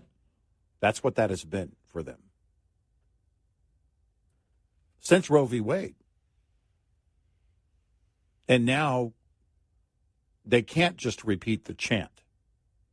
They can't just show up at a protest and shout, "It's my body," unless they're saying abortion until birth. 866-90 Red Eye. Coming up, more with Gary McNamara and Eric Harley. It's Red Eye Radio.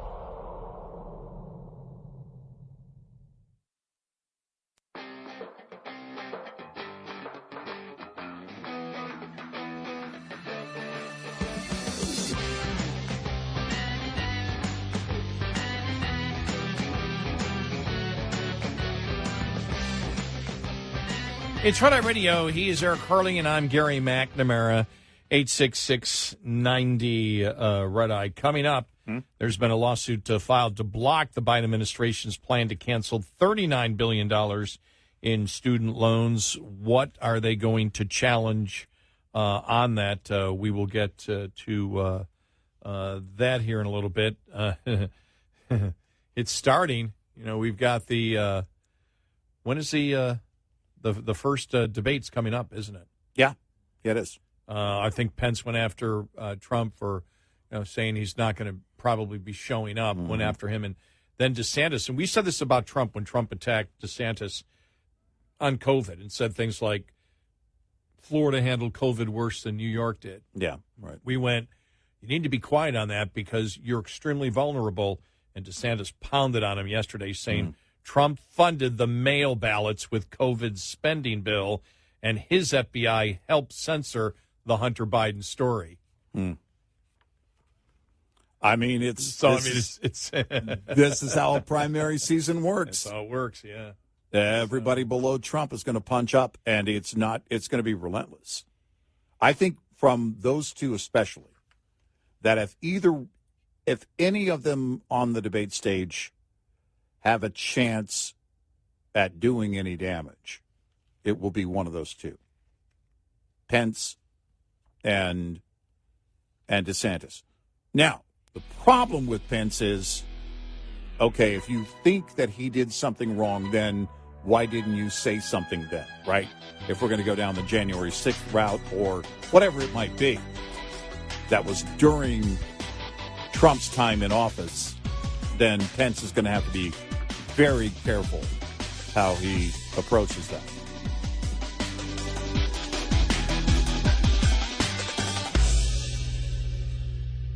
This is Red Eye Radio on Westwood One.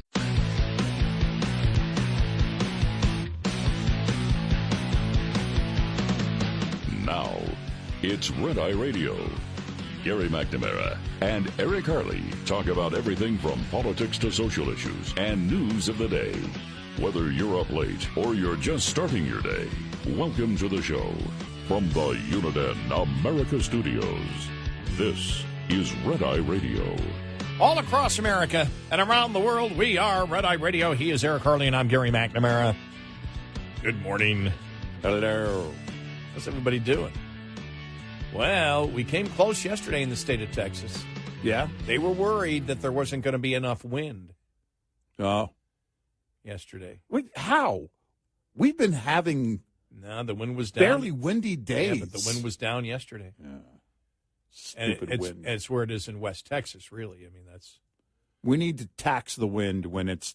When it's not producing like we need it to. Yeah, they made on the social media yesterday that the grid operators were concerned that there wouldn't be enough wind, but they said it's going to be close, and There was no problem yesterday, but it's supposed to, again, every year it's going to get worse, whether it's Texas or anywhere else, as they shut down more traditional, consistent plants and keep building it. But, it was, I love how when we started having the hot temperatures here, because there was a concern, you had, see, it was a hot day and thank goodness for wind, because wind is what kept it's like,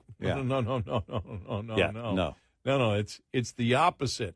Because what you're saying is if the wind isn't blowing, we wouldn't be able to power Texas for that day. Well, and there's plenty of summer days in my lifetime here in Texas that don't have any wind. They are miserable outside. And that was when I saw yesterday, because we were down to like 3-4 miles an hour here, and I went, I wondered what it's going to be. And I started looking on social media, and it was about noon, 1 o'clock when it started appearing. And then I got from my provider, please try to use, conserve on electricity, this afternoon. That should never happen.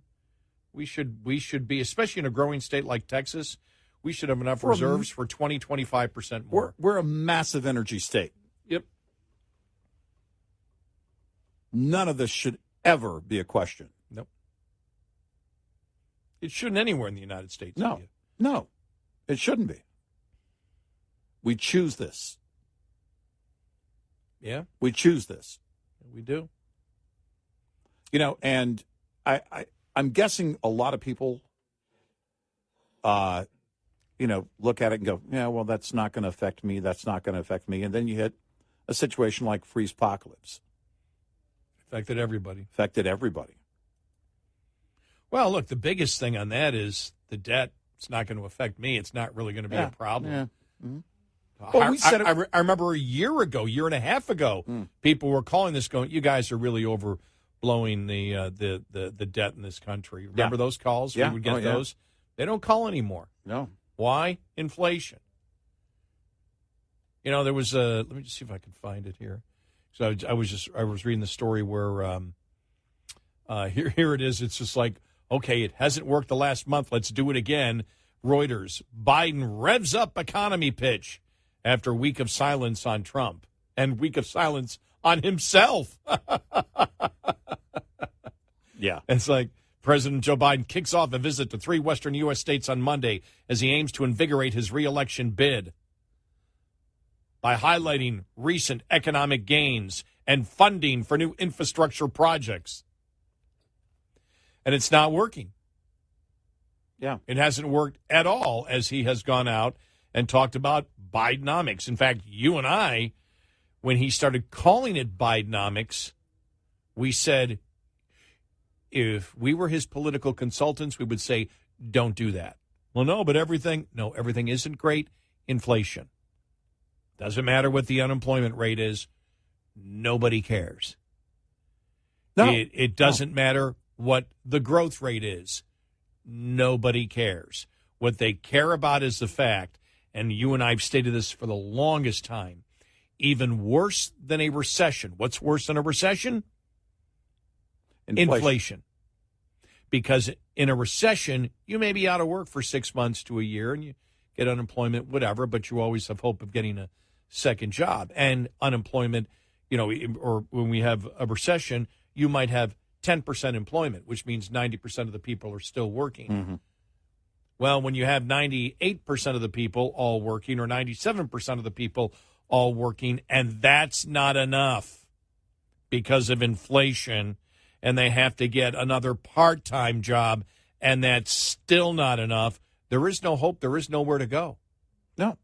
And that's where we are right now in the United States. And I think it was there a column that was Washington Examiner had a column on it, which was, saying, look, it's the inflation. Yeah. And not just inflation, but it's the mandates. He said Americans understand that the price of an automobile is going up because of EVs. Yep. The average vehicle now is $50,000. Well, people can't afford to buy cars anymore. And why is that? Inflation. And the cost of money, of course, with interest rates going up. Yeah. But the base cost of a car skyrocketing. Here it is, Washington Examiner, and it says why voters aren't buying Bidenomics. One hint can be found in the most recent CBS News poll, which found 65% of adults would rate the economy as bad. 13% said things were getting better financially. Most adults, 52%, said they were just staying in place. 35% they were falling behind. Among those that rated the economy bad, 88% blamed inflation and the rising cost of goods and services. Indeed, among all respondents, even those who rated the economy as good, 70% of adults said that their personal income was not keeping up with inflation. And this perception is reflected in economic numbers. Despite falling inflation, actually falling inflation rate, despite falling inflation, prices are still rising, and overall real wages are still down 5% since Biden took office. In other words, most voters are functionally making less money today than when Biden took office. No wonder most people think the economy is still bad. The other consequence of inflation is that voters correctly blame Biden for causing astronomically high interest rates not seen since the 1970s. This has made home ownership completely unaffordable for young couples looking to start a family. Worse, higher interest rates have contributed to record high consumer debt. People now owe a record high $17 trillion, including almost $1 trillion in credit card debt alone. That number has shot up by almost 20% since last year. More than a third of adults now have more credit card debt than emergency savings, an economic predicament not seen since the Great Recession. Again, young adults have been hit hardest, with credit card delinquencies now up to 8.3% for adults under 30. With voters looking at falling wages and rising debts, no wonder most people aren't buying Biden's rosy economic spin. According to a new NPR poll, while 72% of Republicans believe economic growth is more important than climate change, 80% of Democrats believe the opposite. Biden is 100% beholden to those Democrats who want to sacrifice their economic well-being at the altar of environmentalism. You can see this preference play out in all of Biden's economic policies, including the new emissions standards released by Biden's Environmental Protection Agency last week. The new standards are so stringent that car manufacturers will be forced to make far more expensive electric vehicles and far fewer cheaper combustion engines. The average price of a new car is already unaffordable at $50,000, and these new regulations will only drive that price higher. Voters know exactly what is driving up the cost of cars and making it impossible for them to attain the lifestyle their parents had. Bidenomics. No wonder most voters still say Biden is handling the economy poor. As we said, the economy is how you're doing personally. Yep. And the cost of goods and services and the things that you can afford. And now you've got a considerable number of people out there. How many? I don't know. I don't think this has been polled. You can't afford a house. Right. And you don't see in the future that you can afford a house. And you sit there and look and you see what it would cost and how long you would have to have a loan and what you would have to pay in interest for a loan on a car for 8 years. That does not increase consumer confidence. Yeah. And that's where we are right now. Yep. And that's a problem. You know, one of the things that's going on right now, it's not just the rise in crime, but the cost of living. We talked earlier about California. Again, at some point, you can't afford to stay. I remember going back, this goes back before COVID, a colleague of ours talking about living in California his whole life. And he said it's just enormously expensive, and he was about to retire. And he said, I'm not going to be able to live here in retirement. Those are the things that don't change overnight. Cost of living isn't going to go down in California. And so you really have no choice. And these are the things you look at, when we talk about inflation. Well, there's not going to be a deflation.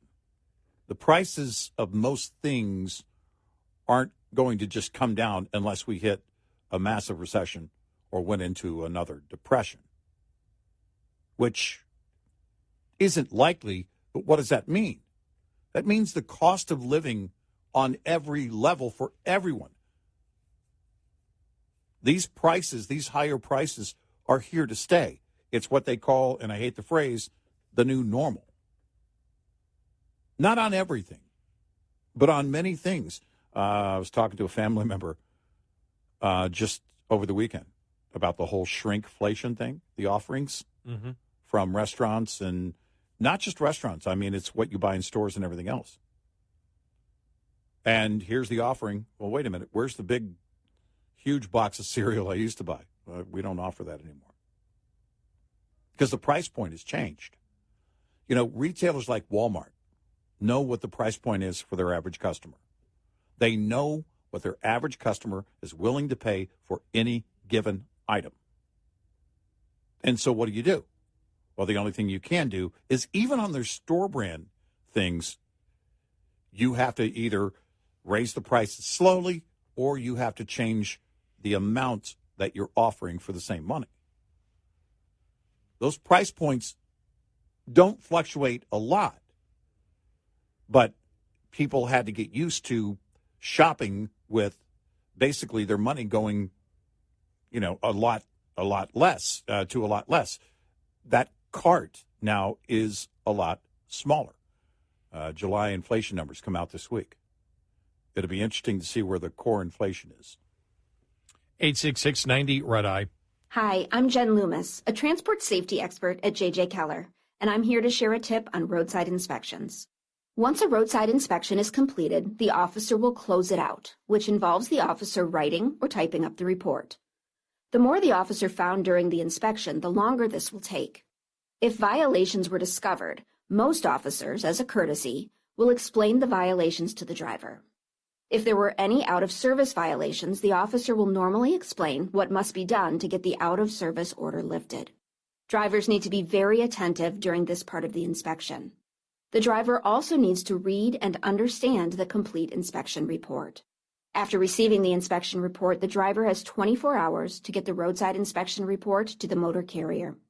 If the driver will not be returning to a company facility within the next 24 hours, the driver needs to know to get it on the way to you via email, mail, or fax within 24 hours. This tip was brought to you by J.J. Keller & Associates. Visit us at jjkeller.com. Lines open for your calls. 866-90 Red Eye on Red Eye Radio.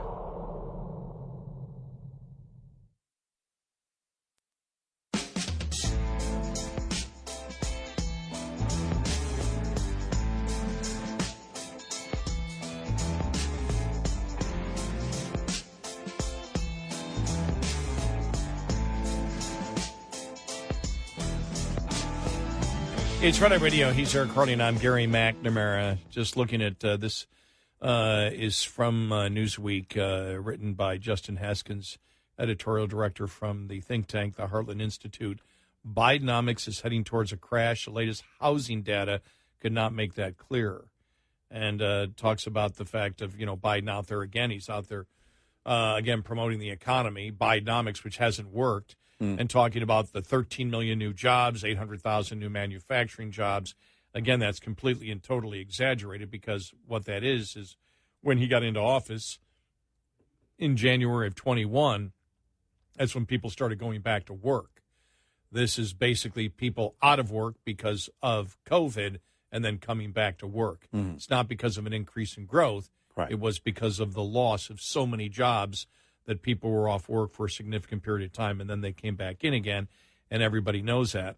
It says, even more important, however, is that Biden's failed to acknowledge the growing amount of economic data signaling the country could soon enter an economic recession. One of the most overlooked and reliable indicators, housing data, suggests an emerging recession could end up becoming the largest in 6 decades. From the fourth quarter of 2020 to the fourth quarter of 2022, U.S. housing market experienced one of the most significant increases in housing prices in American history, up 36%. For the first time in history, the 12-month increase in home prices topped 15% for 7 quarters in a row, beginning the second quarter of 2021. Many current homeowners celebrated the unprecedented rise in housing values, but those rapid increases came with an important caveat. Whenever housing prices increase as quickly as they have in recent years, an economic stock market and or housing crash is almost certain to follow. The evidence on this point is well established. In the 70s, late 80s, and early to mid 2000s, there were large sustained growth in housing prices. In every case, a large recession followed. Although the rule doesn't always apply perfectly, it tends to be that the bigger the increase in housing prices, the harder the economy falls. One reason for the correlation between the swift growth in housing prices and recessions is that housing prices can be a good indicator of an overheating economy in need of correction. Another is that historically, when housing prices move upward too quickly, the Federal Reserve often raises interest rates, slowing overall economic growth, the scenario that's occurring now as the American Central Bank seeks to curb historically high inflation. Of course, if this theory holds true, it would mean that Americans could soon experience an unprecedented drop in housing prices and perhaps equally large recession to follow. If past performance is illustrative of the kind of economic crash we can expect, the upcoming recession could be the largest in more than a half century. Unfortunately, the latest housing data seem to point in that troubling direction. In the first quarter of 2023, housing prices declined by 8.56% compared to prices in the fourth quarter of 2022. That's the largest single quarter decrease since at least 1963. Wow. The sales data recorded for the second quarter of 2023 shows prices decreasing even further by $10,200 per home sold, or about 2% compared to the previous quarter. You know, my housing prices went down, but really this year it's gone back up again here in Texas. Yeah, it's it had inflated greatly. It came down to where it was before, and then all of a sudden slowly went right back up.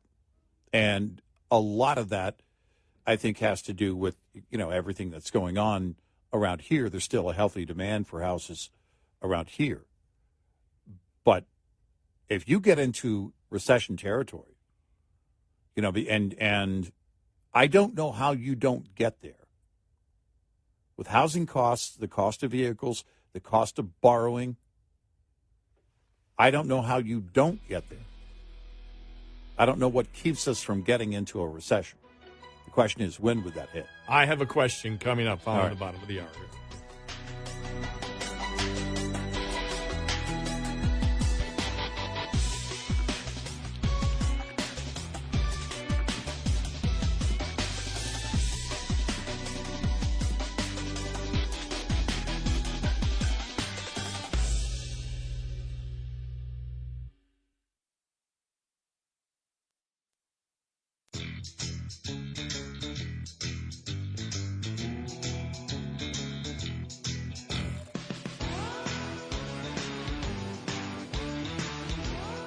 You're a threat to democracy if you don't download our app, Red Eye Radio.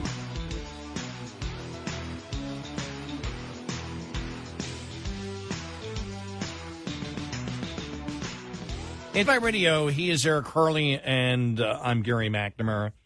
You know, I started thinking. I had a question when we look at the economy. Are we at the point? And I don't know.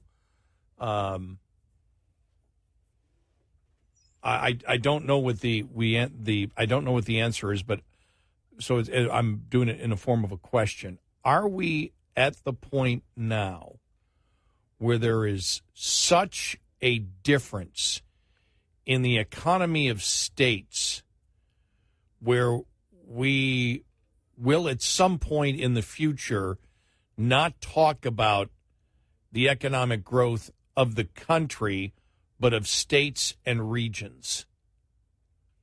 Because in my lifetime, we've talked about how, and we'll use for example the big states, New York, Illinois, and California. And I'm looking at the last GDP percent change in annual rate. California for the first quarter, 1.2% growth. Illinois, 0.2% growth. New York, 1.3% growth.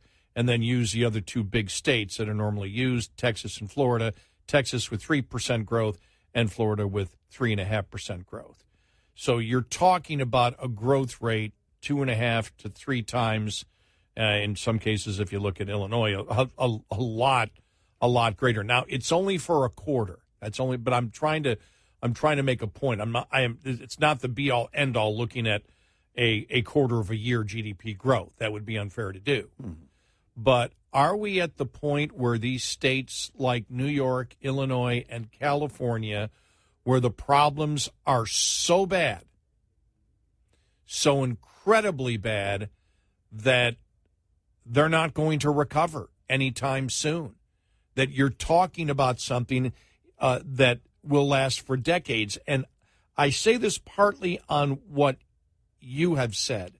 Are any of these states going to all of a sudden change because of all the insanity going on in California? They're going to change? No. Is San Francisco really going to change? No. Is Chicago really going to change? No. Is New York really going to change? So you're going to still have places where you can have economic growth, but the situation in California, New York, you look at New York, for example, and we'll just make the comparison to Florida. I don't know what it is to Texas, but I do know what it is to Florida, where the fact is that as they keep losing population, they still have twice the budget of a Florida that has more population than they do. That is going to have an effect in the long run. Businesses don't want to go to New York. If the choice is between New York or Florida, they probably would choose Florida, as many companies have. Now, you will see, you go through and you look at some of the other states out there that had pretty good growth rate for the first quarter. Again, it's just the first quarter, but a lot of those states, I'm using the big states because the big states, a 3% growth for Texas is monstrous compared to, for example, Montana saw a 6% GDP increase in the first quarter. All right. But Montana is so small compared to Texas that the monetary amount is huge in Texas or huge in Florida when you look at the amount based on the based on the population that they have. And I just wonder if we have gotten to the point where abstract has met reality. The abstract concepts of a welfare state are showing it doesn't work. Well, I think that it stands to reason that at some point, because many of us had looked at it and said, well, those who are wealthier will just leave. But now it's anybody and everybody who can afford to get up and leave is gone. And it's not just the wealthy that are leaving. Middle class are leaving these areas. And so I don't know how you attract business back without some incentive. And how do you do that when the mob is standing there and will not allow that kind of behavior by their elected officials on the local and state level? That's not going to happen. You don't get away with that. So what do? Well, we continue to tax to death. We tax. Well, who are you going to tax? You have to go after the lower and middle class because they're the only ones there. And there is no turning that around in our lifetime because there is no political will to vote differently. You're not going to have California turn red. You're not going to have, we're with you. For those that are in Kern County, we understand. We know there are some, but the entire state, and you guys are putting up the good fight.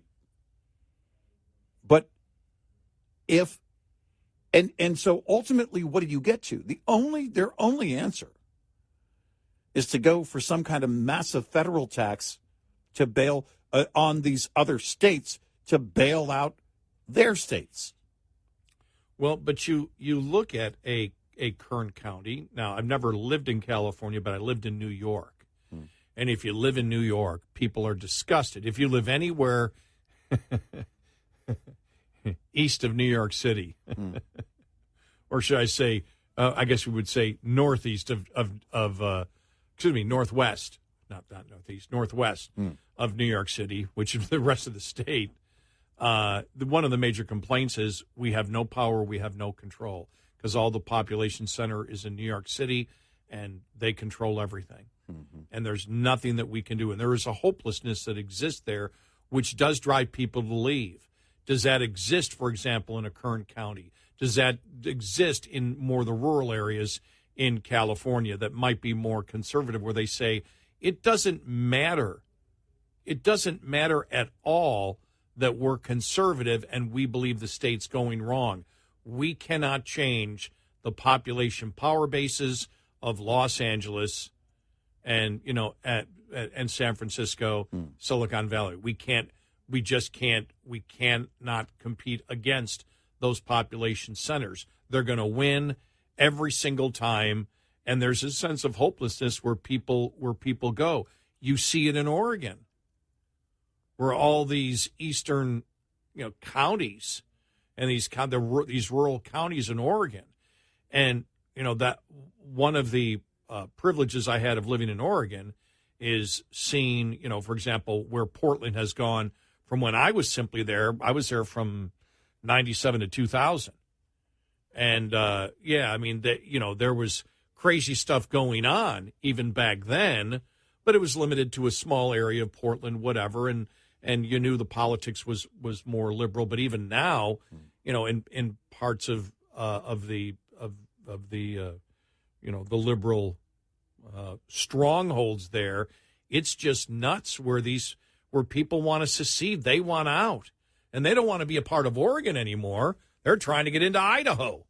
Yeah, right. It's like we can't do this anymore. And that's the one thing that if you live in many of these rural areas, even in Illinois, when I lived in Illinois, rural areas of Illinois are very conservative, but you can't beat the power bases of the big cities. And there's a sense of hopelessness that sets in where people say, it's time for me to go. I like where I live. That I like where I live. I like where I live. If you live in a blue state that's, very, very, conservative, you're like, I like the mindset of where I live, but I can't get ahead because even though we are conservative, we don't control the state government and they control everything in what we do. I'm going to Texas. I'm going to Florida. I'm going to Nevada. I'm going somewhere. I'm going somewhere where my money goes further and I don't have to live near a high crime area. I look at things like, how is North Dakota's growth rate for the first quarter, 12.4%, South Dakota 10.1%, Nebraska 12.3%. You see some of that, and now normally, they may come down drastically. There may be very wide variations in a small state like that. But if you look at states that are smaller but still have regional, medium-sized cities, is that going to be attractive for people? And that's why I put this in the form of a question. Mm-hmm. But is there going to be a time when we look at economies and base them more on regions or states instead of the country as a whole? Because what is happening in Texas and Florida is completely different than what's happening in California, Illinois, and New York. Completely. Right. And we use those 5 states because they're really the biggest, because they have some of the biggest population centers in the entire country. Mm-hmm. And so you look at that and you say, okay, is that how we're going to be judging things from now on? How much will California lose? The difference is now, and I guess people in California probably could tell me this, in business people, is there a hopelessness from CEOs that California isn't going to change and we're going to have to go? that there was always that hope that they're going to change. But has it gotten to that point, and was COVID and the draconian lockdowns, mandates, and everything else in many of these states, was that the final straw? Well, it was for Elon Musk. Well, it ramped everything up to bring it to reality out of the abstract. And I think that's where in business it's like, well, we see the opportunity in New York City. We see the opportunity in California. And there would be great opportunity if not for the public policy of those states and cities. But is there a 5-year plan for any company, big or small? We already see what's going on. You see the retailer saying, it's not safe for our customer. It's not safe for our employees. We can't stay. It's not going to be profitable long term. Why would you want to invest in any of those areas? And so the fact of the matter is then ultimately you have a point where you start to see a, I think, rapid decline in the economies of those areas. Because we talk about, like, if you were to look at it like back in the day, we're old enough to remember malls. Remember malls? Well, when you had a massive, a cornerstone retailer, one of the anchor stores, pull up and leave, especially if that happened in a small or medium-sized town, you realized, well, the days are numbered for this shopping location. This space, this mall is going to be limited.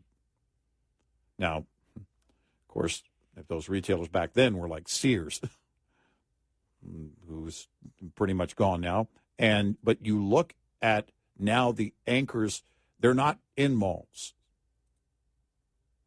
They are these major retailers like CVS, like Walgreens, like Walmart. And they have their own standalone properties most often. And when that is the case, they have to make a decision. They have to make a decision based on the safety of the customers. Are law-abiding customers afraid of the smash and grabbers that come in there, or people that hang out outside of that establishment? Are they afraid to go shopping there? Are they changing their habits as such? Because we haven't introduced the whole e-retail thing. Why would I ever venture out into a dangerous neighborhood if I can get Amazon to deliver it to my door?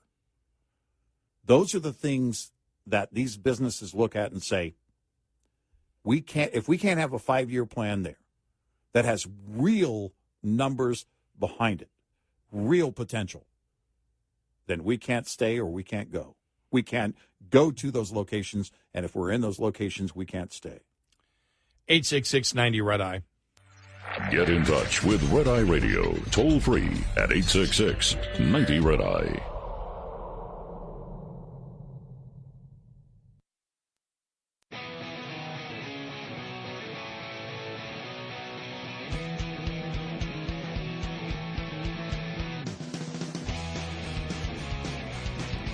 Red Eye Radio, he's Eric Harley, and I'm Gary McNamara. Welcome and good morning. You know, when you look at the GDP growth rate over the last couple of years, so much of it was actually perverted by the huge stimulus spending during COVID. Yeah, sure.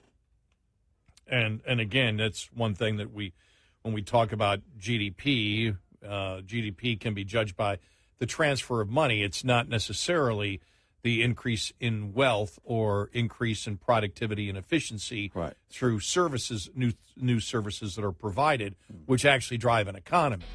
It's the efficiency, the productivity of the service industry and the goods that you produce. And so, but when you look at it, where's their optimism? Any company saying we want to open up in California or Illinois or New York? Right.